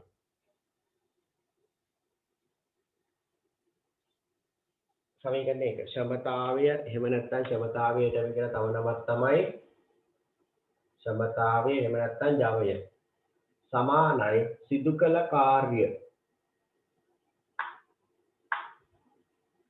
සිදු කළ කාර්යය එහෙම නැත්නම් වැය වූ ශක්තිය ඔය දෙකම ගන්න පුළුවන් වැය වූ ශක්තිය බෙදනවා ගත වූ කාලය. සිදු කාර්ය එහෙම නැත්නම් වැය වූ ශක්තිය තමයි අහන්නේ. ක්ෂමතාවය 60යි. ඒ ප්‍රශ්නේ පොඩ්ඩක් අපහැදිලි පහන් දෙකක ක්ෂමතාවය 60ව දෙකක්. 60ව දෙකක් නේ 60යි වොට් බැගින් ඌ පහන් දෙකකි. එහෙනම් 60ව දෙකක්. මේ මෝටර් රථයේ පැය දෙකක කාලයක් දල්වලා තියෙනවා. එහෙනම් වැය වූ ශක්තිය හොයන්න ගත වූ කාලයෙන් බෙදන්න. ගත වූ කාලය පැය දෙකයි. පැය දෙක වැඩි කරනවා මිනිත්තු කරන්න 60න් ආයි තත්පර කරන්න ආයි 60න් වැඩි කරනවා. මොකද පැයකට මිනිත්තු 60යි මිනිත්තුවකට තත්පර 60යි. 60 වැඩි කිරීම 60න් මොකද? මේක මේ පැත්තට අරගෙන. එතකොට එනවා 2 වැඩි කිරීම 60 වැඩි කිරීම 60 වැඩි කිරීම 60 වැඩි කිරීම 2 සමානයි වැය වූ ශක්තිය. ඔන්න ඔක සුළු කරන්න උත්තරේ ඇති. හරිද? වැය වූ ශක්තියනේ ඔන්න ඔය ගාන සුළු කරාම. අපි ඕනනම් ගමු සුළු කරමු 1යි 2යි 3යි බිංදු 3ක් දාගන්න. 6 වරක් 6 36යි. 36 ඒව 6ක්. 6 වරක් 6 36යි 6 3ක් විතර 6 වරක් 3 18යි 3යි 21යි. මේක වැඩි කරන්න 4. 4 වරක් බිංදුව බිංදුවයි 4 වරක් බිංදුව බිංදුවයි 4 වරක් බිංදුව බිංදුවයි 4 වරක් 6 24න් 4 දෙකක් විතර 4 වරක් 1 4යි 2යි 6යි 4 වරක් 2 864යි බිංදු 3යි. ඉතින් එහෙම එක පිළිතුර 4 864යි බිංදු 3යි 8,64,000යි joule 864යි බිංදු 3.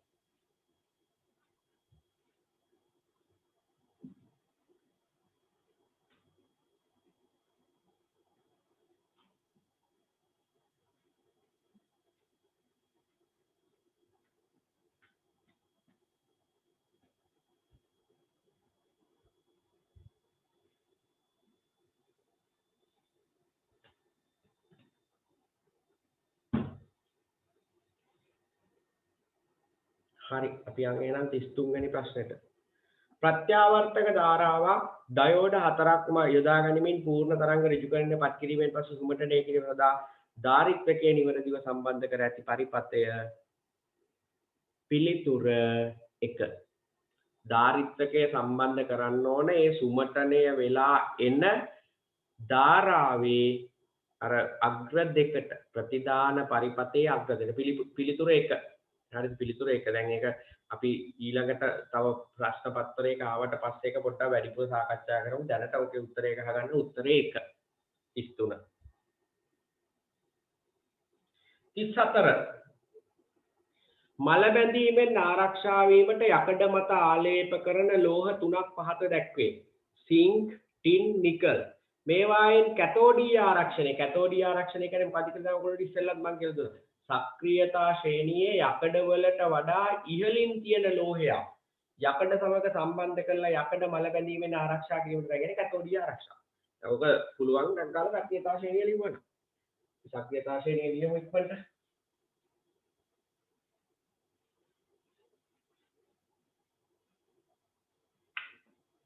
potassium, sodium, calcium, magnesium, aluminium, zinc, yakad, tin,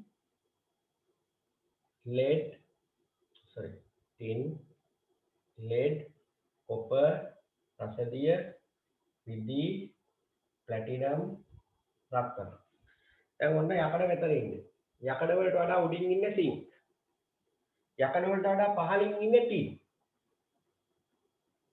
nickel කියන එක මේ සක්‍රියතා ශ්‍රේණියේ නැහැ. එතන පොඩි ප්‍රශ්නයක් තියෙනවා. අපි බලමු උත්තර ගන්න පුළුවන්ද කියලා. දැන් බැරි එක තමයි C බැහැනේ. කැතෝඩීය ආරක්ෂණය යොදා ගනු ලබන්නේ C. C කියන්නේ නෑ C නෙවෙයි B බැහැනේ. B කොහොමද බැහැනේ? උත්තරේ tin බැහැනේ B. එහෙනම් B තියෙන උත්තර අපි අතාරිමු. B තියෙන උත්තර අතාරිමු. නිකල් ගැන අපි දන්නේ නැති වුණාට අපිට කමන්නේ. අපිට නිකල් මේ සක්‍රියතා ශ්‍රේණිය නිකල් අයිති. මේ අපිට ඉගෙන ගන්න දෙයක් නෑ. අපි නිකල් ගැන දන්නේ නෑ. දන්නේ නැති වුණාට අපි දන්න දෙයක් තියෙනවා. tin යොදා ගන්න බෑ. මොකද tin තියෙන්නේ යකඩ වලට වඩා පහළින්. ඒක tin කියන්නේ B. එහෙනම් B ගන්න බෑනේ. එහෙනම් දෙවෙනි උත්තරේ වැරදි. තුන්වෙනි උත්තරේ වැරදි. හතරවෙනි උත්තරේ වැරදි. උත්තරේ 1. ඒ පමණයි. ඒ පමණයි. හරිද? අපි දන්නේ එහෙම ගන්න පුළුවන්. අපි නොදන්න දේ වුණත් අපි දන්න ටිකේ උත්තරේ ගන්න පුළුවන්. උත්තරේ ඒ පමණයි. පොලිවයිනයිල් ක්ලෝරයිඩ් පුනරාවර්තන ඒකකය. පුනරාවර්තන ඒකකය කියලා කියන්නේ බහු අවයවක දාමයක නැවත නැවතත් හමුවන කුඩාම ඒකකයට. ඒකාවයවක විශාල ප්‍රමාණයක් එකට බැඳිලා හැදෙන යෝධ අණුවකට කියන බහු අවයව කියන්නේ. අපි මේ පාඩමේදී ඉගෙන ගන්නවා ඔය බහු අවයවක පාඩමේදී බහු අවයවක කිහිපයක් ඉගෙන ගන්නවා. හරිද? අපි ඉගෙන ගන්නවා polyethene, polyvinyl chloride, ඊළඟ polytetrafluoroethene. polyethene කියන්නේ polythene. ඒක බහු අවයවකයේ වෙන්නේ ඒකාවයවකයේ වෙන්නේ C මෙන්න මේවා ethene. ethene කියන්නේ alkene එක. alkene මෙන්න මේවා ගොඩාක් එකට බැඳුනම හැදෙන polyethene. polyvinyl chloride හැදෙන්නේ මෙන්න මෙයා එකට බැඳිලා. මෙන්න මෙයා මේ තමයි ඒකාවයවකය. මෙතන ethene වල එක හයිඩ්‍රජන් කෙනෙක් අයින් වෙලා ඒ හයිඩ්‍රජන් ඉන්න තැනට ක්ලෝරින් බැඳුනවා අපි ඒකට කියන්නේ ක්ලෝරෝඑථීන් කියලා. මේ ඉන්නේ ක්ලෝරෝඑථීන්. මෙන්න මේගොල්ලෝ ගොඩාරයක් එකට බැඳුනම හැදෙන පොලික්ලෝරෝඑථීන් හෙවත් PVC. නැත්නම් අපි ඒවට කියන්නේ පොලිවයිනයිල් ක්ලෝරයිඩ්. ඊළඟට තව එකක් අපි ඉගෙන ගන්නවා ටෙට්‍රාෆ්ලුෝරෝඑථීන්. එතන වෙන්නේ හයිඩ්‍රජන්ලා ඔක්කොම අයින් වෙලා මේ ටැංක් හතරට බැඳෙන ෆ්ලෝරීන් හතරදී. මේගොල්ලෝ එකට බැඳලා හැදෙන ටෙෆ්ලෝන්. පොලිටෙට්‍රාෆ්ලුෝරෝඑථීන් හෙවත් ටෙෆ්ලෝන්. ටෙෆ්ලෝන් කියන්නේ ඔය නන් ස්ටික් බඳුන් වල නොඇලෙන්න ගාන රසායනික ද්‍රව්‍ය. මේ PVC කියන්නේ ඔය පීලි කොන්ඩියුට් බට පයිප් බට හදන්න ගන්න මේවා. පොලිතීන් කියන්නේ ඔයගොල්ලෝ පොත් වලට කවර දාන ගන්න ප්ලාස්ටික් වර්ග හදන්න ගන්න රසායනික ද්‍රව්‍ය. ඒතකොට මේකේ පුනරාවර්තන එකකේ වෙන්නේ මෙන්න මේක. C හයිඩ්‍රජන්ලා හතර දෙනා මෙහෙම ඉන්නවා. ඒ පොලිඑතීන් වල දැන් මගේ උත්තරේ නෙවෙයි මම මේ කියලා දෙන්නේ. හරිද? මේ තියෙන්නේ පොලිඑතීන් වල පුනරාවර්තන. මෙන්න මේකේ උත්තරේනේ අහලා තියෙන්නේ. ක්ලෝරෝඑතීන් ගොඩාරියක් එකට වැදුනම පොලික්ලෝරෝයිතින් එනවා. ඒකේ පුනරාවර්තන ඒකකේ වෙන්නේ. හයිඩ්‍රජන්ලා 4 දෙනෙක් ඉන්නවා. 3 දෙනෙක් ඉන්නවා. මෙතන ඉන්න ක්ලෝරින්. පිළිතුර 4. ක්ලෝරින් ඉන්න තැන වෙනස් වුණාට ගැටලුවක් නැහැ නේද? පිළිතුර 4. ඒක තමයි පුනරාවර්තන ඒකකේ. බහුව අවයවක පාඩම පොඩ්ඩක් බලා ගන්න. ඒක දැම්ම ඕනේ නැහැ බලා ගන්න. මොකද ඒක අන්තිමටම තියෙන පාඩමක් 11 වසරේ. හරිද? ඒයිච්චර මේක කරගන්න ඕනේ නැහැ. අපි 36 බලමු. අවකර පරිණාමකයක් සම්බන්ධයෙන් පහත දැක්වෙන ප්‍රකාශ සලකන්න. අවකර පරිණාමකයක් කියන්නේ ඉස්සෙල්ලා මොකද්ද කියලා දැනගන්න බෑ. පරිණාමකයක් කියන්නේ ප්‍රත්‍යාවර්තක විදුලියේ වෝල්ටීයතාව එක් අගයක සිට තවත් අගයකට පත් කරන උපකරණයකට. ප්‍රත්‍යාවර්තක වෝල්ටීයතාවක් එක් අගයක සිට තවත් අගයකට පත් කිරීමට භාවිත කරන උපකරණවලට තමයි කියන්නේ පරිණාමක. පරිණාමක වර්ග දෙකක් තියෙනවා. අවකර පරිණාමක හා අධිකර පරිණාමක. අවකර පරිණාමකයකින් කරන්නේ වැඩි වෝල්ටීයතාවක් අඩු වෝල්ටීයතාවකට හරවනවා. අධිකර පරිණාමකයකින් කරන්නේ අඩු වෝල්ටීයතාවක් වැඩි වෝල්ටීයතාවකට හරවනවා. හැබැයි සරල ධාරා නෙවෙයි ප්‍රත්‍යාවර්තක ධාරා. ඒ කියන්නේ දෙපැත්තට ගමන් කරන ධාරාව විතරයි මෙහෙම කරන්න පුළුවන්. මේ පරිණාමකයක තියෙන දඟර දෙකක්. ප්‍රාථමික දඟරය හා ද්විතීයික දඟරය. අධිකර පරිණාමකයේ ප්‍රාථමික දඟරයේ පොටවල් ගාන අඩුයි, ද්විතීයික දඟරයේ පොටවල් ගාන වැඩි. කරන්ට් එක දෙන්නේ ප්‍රාථමික දඟරයට. එළියට ගන්නේ ද්විතීයික දඟරේ. ප්‍රාථමික දඟරයේ පොටවල් ගන්නට වඩා ද්විතීයික දඟරයේ පොටවල් ගණන වැඩි නම් අපි කියන අධිකර. ප්‍රාථමික දඟරයේ පොටවල් ගාන අඩුයි. නෑ ප්‍රාථමික දඟරයේ පොටවල් ගාන වැඩි, ද්විතීයික දඟරයේ පොටවල් ගාන අඩුයි නම් අපි කියන අවකර. හරි අපි බලමු උත්තර. අවකර පරිණාම කියන්නේ ප්‍රාථමික දඟරයට වඩා ද්විතීයික දඟරයේ පොටවල් ගාන අඩුයි ඒක හරි. අවකර පරිණාමකයක කරන්ට් එක අඩු වෙන්නේ නිපද වෙන්නේ වැඩි වෝල්ට් ගානක් අඩු වෝල්ට් ගානක් බවට. එහෙනම් ප්‍රාථමික දඟර කරන්ට් එක දෙන්න දඟරයට වඩා කරන්ට් එක ගන්න දඟරයේ පොටවල් ගාන අඩුයි. ඒක හරි. B කියනවා ප්‍රාථමික දඟරයට වඩා ද්විතීයික දඟරයේ ප්‍රේරණ වෝල්ටීයතාව වැඩි. වැරදි. අවකර පරිණාමකය කියන්නේ වැඩි වෝල්ටීයතාවක් අඩු වෝල්ටීයතාව. ඒක වැරදි. එහෙනම් A සත්‍යයි B අසත්‍යයි. පිළිතුර 1. A සත්‍යයි B අසත්‍යයි. ඊළඟට 37. පරිසර පද්ධතියක වියෝජකයින් නොමැති වීමෙන් නැතිවන ගැටලුවක්. වියෝජකයින් කියන්නේ මරුණු ශාක හා සත්ව කොටස් නැත්තම් මල දේහ නැත්තම් කාබනික ද්‍රව්‍ය දි รา පත් කරවන්න. පළවෙනි එකේ කියනවා ආහාර දාම තුලින් ශක්තිය ගලා යාම වැළැක්වීමයි. ආහාර දාම තුලින් වියෝජනය නොවන ද්‍රව්‍ය ගලා යාමයි. ආහාර දාම වල ජීවිත අවශ්‍ය ආහාර නොලැබී යාමයි. පිළිතුර 4. ජීවීන් පරිසරයේ ලබා ගන්නා මූලද්‍රව්‍ය හරි පරිසරයට එකතු. ශක්තිය ගලා යාම වලක්වන්න බෑ. ශක්තිය එන්නේ සූර්යාගෙන්. සූර්යාගෙන් ඇවිල්ලා ආහාර දාම දිගේ එකම දිශාවට ගමන් කරනවා. ආයිත් ඒ ශක්තිය පරිසරයට යනවා. ආයිත් සූර්යාගෙන් එන්නේ. වියෝජනය නොවන ද්‍රව්‍ය ආහාර දාම දිගේ ගලා යන්නේ නැහැ නේ. ඒ වියෝජනය වෙනවනේ. ආහාර දාම වල ජීවීන්ට අවශ්‍ය ආහාර නොලැබී යන්නේ නැහැ. ප්‍රභාසංශ්ලේෂණය මේක හැදෙන්නේ. ඒක උත්තරේ එන්නේ 4. ජීවීන් පරිසරයෙන් ලබා ගන්නා මූලද්‍රව්‍ය යලි පරිසරයට එකතු වෙන්නේ නැහැ. අපේ ඇඟේ තියෙන මූලද්‍රව්‍ය නැවතත් පරිසරයට කියලා ගස් වලින් උරාගෙන ඒව සතුන්ට කියලා ඒව තමයි වෙන්නේ. අපේ ඇඟේ තියෙන කාගේ හරි මීට කලින් තිබිච්ච මූලද්‍රව්‍ය. මොකද පෘථිවිය අලුතෙන් මූලද්‍රව්‍ය හැදෙන්නේ නැහැ. අන්න ඒක නතර වෙනවා වියෝජකයින් නැති වුණා. 38. ශ්‍රී ලංකාවේ පුනර්ජනනීය බල ශක්තිය ලෙස දැනට භාවිතා කරන ආකාර. පිළිතුර 1නේ සුළං බල තාක්ෂණය මගින් විදුලිය නිපද වේ. සාගර මතු පිට පතුලේ උෂ්ණත්ව වෙනස අරගෙන ලංකාවේ තාම විදුලිය නිපදවන්න අරගෙන නැහැ. මධ්‍යසාර භාවිතයෙන් මහා ලොකුවට එහෙම යන්ත්‍ර හදලා නැහැ. භූතාපේ අපේ රටේ එච්චරම නැහැ. ඒක නිසා අපි සුළං බලය ගන්න පුළුවන්. ඔය මන්නාරම ළඟදී හදුවා තම්බ පවනි කියලා බලාගාරයක් සුළං බලාගාරය. ඒතර සුළං බල තාක්ෂණය අපි යොදා ගන්නවා ලංකාව. 39. කාමරයකට සපයන විදුලි ආලෝකයෙන් වැඩි ප්‍රමාණයක් කාර්යක්ෂමව ප්‍රයෝජනයට ගත හැක්කේ. ආලෝකය පරාවර්තනය වෙන තරමට පෘෂ්ඨයෙන් කාමරයේ එළිය වැඩි. එහෙනම් අඩු බල්බයක් උනත් ගන්න පුළුවන් හොඳට ආලෝකය පරාවර්තනය වෙනවා. ආලෝකය හොඳට පරාවර්තනය වෙන්නේ දිලිසෙන සුමට පෘෂ්ඨවලින්. දිලිසෙන සුමට සුදු පෘෂ්ඨවලින්. පිළිතුර 1. උපදමා සුදු තීන්ත ආලේප කිරීම. උපදානවා කියන්නේ දිලිසෙනවා කියන එක. සුදු පාටෙන් ආලෝකය හොඳින් පරාවර්තනය වෙනවා. කළු වර්ණ තද වර්ණ වලින් ආලෝකය අවශෝෂණය කරනවා. එහෙනම් විදුලි ආලෝකයේ වැඩි ප්‍රමාණයක් කාර්යක්ෂමව ප්‍රයෝජන ගන්න නම් පිළිතුර 1 වෙන්න. ඔප දාන්න ඕන සුදු තීන්ත ආලේප කරන්න. 40 මුතුරාජ වෙල පීට් නිදියක් හමු වී ඇත. එය ඉන්ධනයක් ලෙස භාවිතයට නොගැනීමට ප්‍රධාන හේතුව. පීට් කියන්නේ ඔය ගල් අඟුරු වගේ ද්‍රව්‍යයක්, ඛනිජයක්. හරිද? ඒ වගේ පොසිල ඉන්ධන වගේ ද්‍රව්‍ය. ඒක අපිට ඉන්ධනයක් විදිහට භාවිත කරන්න පුළුවන්. නමුත් මුතුරාජ වෙල ඒකට හේතුවක්. පළවෙනි එක ශ්‍රී ලංකාවේ භාවිතයට තරම් ප්‍රමාණවත් නොවීමයි.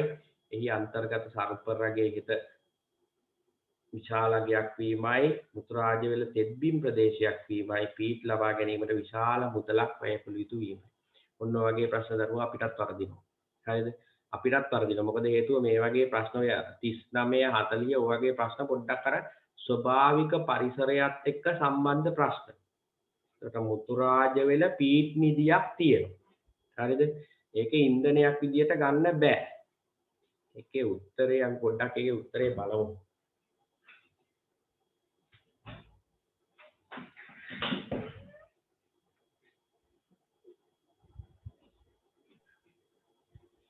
දකින්නකොට විනාඩියක් දෙන්න මම උත්තරේ කියන්නේ.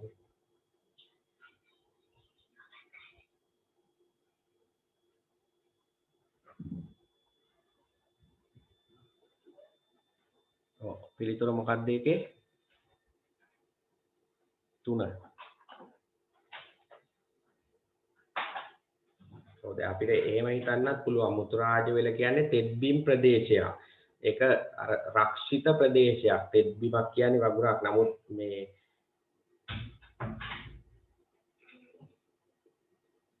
පිළිතුර විදියට තියෙන්නේ පිළිතුර 2. එහි අන්තර්ගත සල්ෆර් ප්‍රතිශතය ඉහළ අගයක් වීමයි. ඒක පොඩ්ඩක් ඕගොල්ලෝ බලන්න මේ මට මතක නැහැ මට්ටම් එක මතකයක් නැහැ පෙළ පොතේ තිබුණද කියලා. ඔය මුතුරාජ වෙල කතන්දරේ සමහර වෙලාවට මෙහෙම එකක් තියෙනවා. ඔය 39 40 කියන ප්‍රශ්න බොහෝ වෙලාවට ඒ අවුරුද්දේ දැන් ඔක 2019 අවුරුද්දේනේ ඒ අවුරුද්දේ සිද්ධ වෙච්ච විශේෂ සිදුවීම් පරිසරයත් එක්ක නැත්තම් ලංකාවේ ලෝකයේ සිද්ධ වෙච්ච විශේෂ සිදුවීම් එක්ක හදන ප්‍රශ්න වෙන්න පුළුවන්. දැන් ඕගොල්ලෝගේ පේපර් එකේ 39 40 ප්‍රශ්න වලට එන්න පුළුවන් කොරෝනා සම්බන්ධයෙන් මොනවා හරි කියන්නේ පරිසරය ආශ්‍රිතව එදිනෙදා ජීවිතයේදී අපිට විද්‍යාව ප්‍රයෝජනයට ගන්න පුළුවන්. දැන් ඒ කාලේ බොහෝ විට ඔය මුතුරාජ වෙලත් එක්ක 2019 මොකක් හරි සිද්ධියක් ඉස්මතු වෙන්නේ නැහැ. ඒක පීට් මිදියක් හම්බ වුණා හරි මොකක් හරි එහෙම ඉස්මතු වෙන්නේ නැති. ඒක තමයි ඔය ප්‍රශ්නේ උතන දාන්න හේතුව. ඒක දැන් අපිට සමහර වෙලාවට ඒ කාලේ සිද්ධ වෙච්ච දේවල් මේ වෙනකොට අමතක වෙලා තියෙනවා. මතක තියාගන්න නැහැ හැම එකක්ම. ඒක නිසා අපි හරියට දන්නේ. ඒතර පිළිතුරෝගේ 2 තමයි පිළිතුරු පත්‍රයේ තියෙන්නේ එහි අන්තර්ගත සල්ෆර් ප්‍රතිශතයේ ඉහළ අගයක් ගැනීමයි කියන්නේ. හරිද? ඔය විදිහට තමයි ඒකේ තියෙන්නේ. ඔව් ඒකත් එන්න පුළුවන් පර්ල් එක්ස් ඔය මේ දවස්වල සිද්ධ වෙච්ච ඔය නාවික් නැව ගිනි අරගෙන ඉවරලා ප්ලාස්ටික් ඔක ඉතා විශාල පරිසර හානියක්. හරිද? අපි හිතනවට වඩා මේවා සෑහෙන මොන හේතුවක් නිසා අපේ ලංකාවට මොනව වෙන්න යනවද කියලා හිතා ගන්න බෑ. එක දෙයක් නෙවෙයි සෑහෙන පරිසරයටද නැත්තම් මිනිස්සුන්ටද විශාල වශයෙන් අර ජීවත් වෙන්න නුසුදුසුම තත්ත්වයකට අපේ රට දැන් ඉස්සරහටපත් වීගෙන එනවා. දැන් ඔයගොල්ලෝ දකින්න ඇති මේ තියෙන ප්ලාස්ටික් මේවා පහසුවෙන් සුද්ධ ප්ලාස්ටික් වෙන්න පුළුවන්. අඩු ගණත්ත ප්ලාස්ටික්, වැඩි ගණත්ත ප්ලාස්ටික් ඔය හැම එකම අතර තියෙනවා. හරිද? ඒකේ තියෙන රසායනික ද්‍රව්‍ය විශාල ප්‍රමාණයක්. ඔයගොල්ලෝ ඊයේ දකින්න ඇති අර කොච්චර විශාල මේ ප්ලාස්ටික් තොගයක් මුහුදු වෙරළ වලට ගොඩ ගහලා තිබුණාද කියලා. අද ගාල්ලෙන් හම්බ වෙලා තියෙනවා. දැන් හෙට අනිද්දා වෙනකොට ඒගොල්ලෝ කියන්නේ විද්‍යාඥයෝ කියන්නේ පරිසර මේ ඔය වෙරළ ආශ්‍රිත විද්‍යාඥයෝ කියන්නේ හෙට අනිද්දා වෙනකොට තව සතියක් යනකොට ත්‍රිකුණාමලය ප්‍රදේශෙනොත් හම්බ වෙන්න පුළුවන් කියලා මේ ප්ලාස්ටික්. කියන්නේ අපේ ලංකාව වටේම තියෙන සම්පූර්ණ පරිසර පද්ධතිය විනාශ වෙනවා. ගොඩක් දේවල් මම දැක්ක ඊයේ කියනවා මේ සත්තුන්ගේ ප්‍රජනන බිත්තර දාන ප්‍රමාණය, ගැහැණු සත්තු පිරිමි සත්තු වෙන ප්‍රමාණය, බෝ වෙන ප්‍රමාණය, ආහාර ඔය හැම එකක්ම නැති වෙලා යනවලු. තනකොළ මුහුදු තුන පැලෑටි හැදෙන්නේ නැතිලු. මුහුදේ උෂ්ණත්වය වෙනස් වෙනවලු. ඊට පස්සේ ඔය ප්ලාස්ටික් ජලයේදී වල හැදෙන මයික්‍රෝ ප්ලාස්ටික්, නැනෝ ප්ලාස්ටික් ඒවා ඊට පස්සේ මාළුන්ගේ ඇඟට ගියාම අපේ ඇඟට එනවා ඒවා. ඒ විශාල හානියක් සිද්ධ වෙනවා. කොරල් පර විනාශ වෙනවා. ඊට පස්සේ වෙරළ කාදනය හිතා ගන්න බැරි තරම් හානියක් සිද්ධ වෙනවා ඒවයි. ඒක එන්න පුළුවන්. හරිද? මේ ඒ වගේ ප්‍රශ්නයක් එන්න පුළුවන්. ඒක ඊට පස්සේ කොරෝනා සම්බන්ධයෙන් ඔන්න ඔය වගේ තමයි 39 40 වගේ ප්‍රශ්න හදන්නේ. 36 37 38 39 40 හරිනේ එහෙනම් අපි අද කතා කරා 2019 වයඹ පළාත් පේපර් එකේ අවසාන තුන්වන වාර පරීක්ෂණ පේපර් එකේ පළවෙනි කොටස මේකේ ඉතුරු ටික තමයි අපි ලබන සතියේ සෙනසුරාදාට කරන්නේ හරිනේ එහෙනම් අදට උතනින් පන්තිය මම නවත්තනවා අපි ආපහු එන පේපර් පන්තියෙන් හම්බෙමු ලබන සතියේ හරිනේ එහෙනම් කාටත් ආයිබෝවන් අදට උතනින් පන්තිය ඉවරයි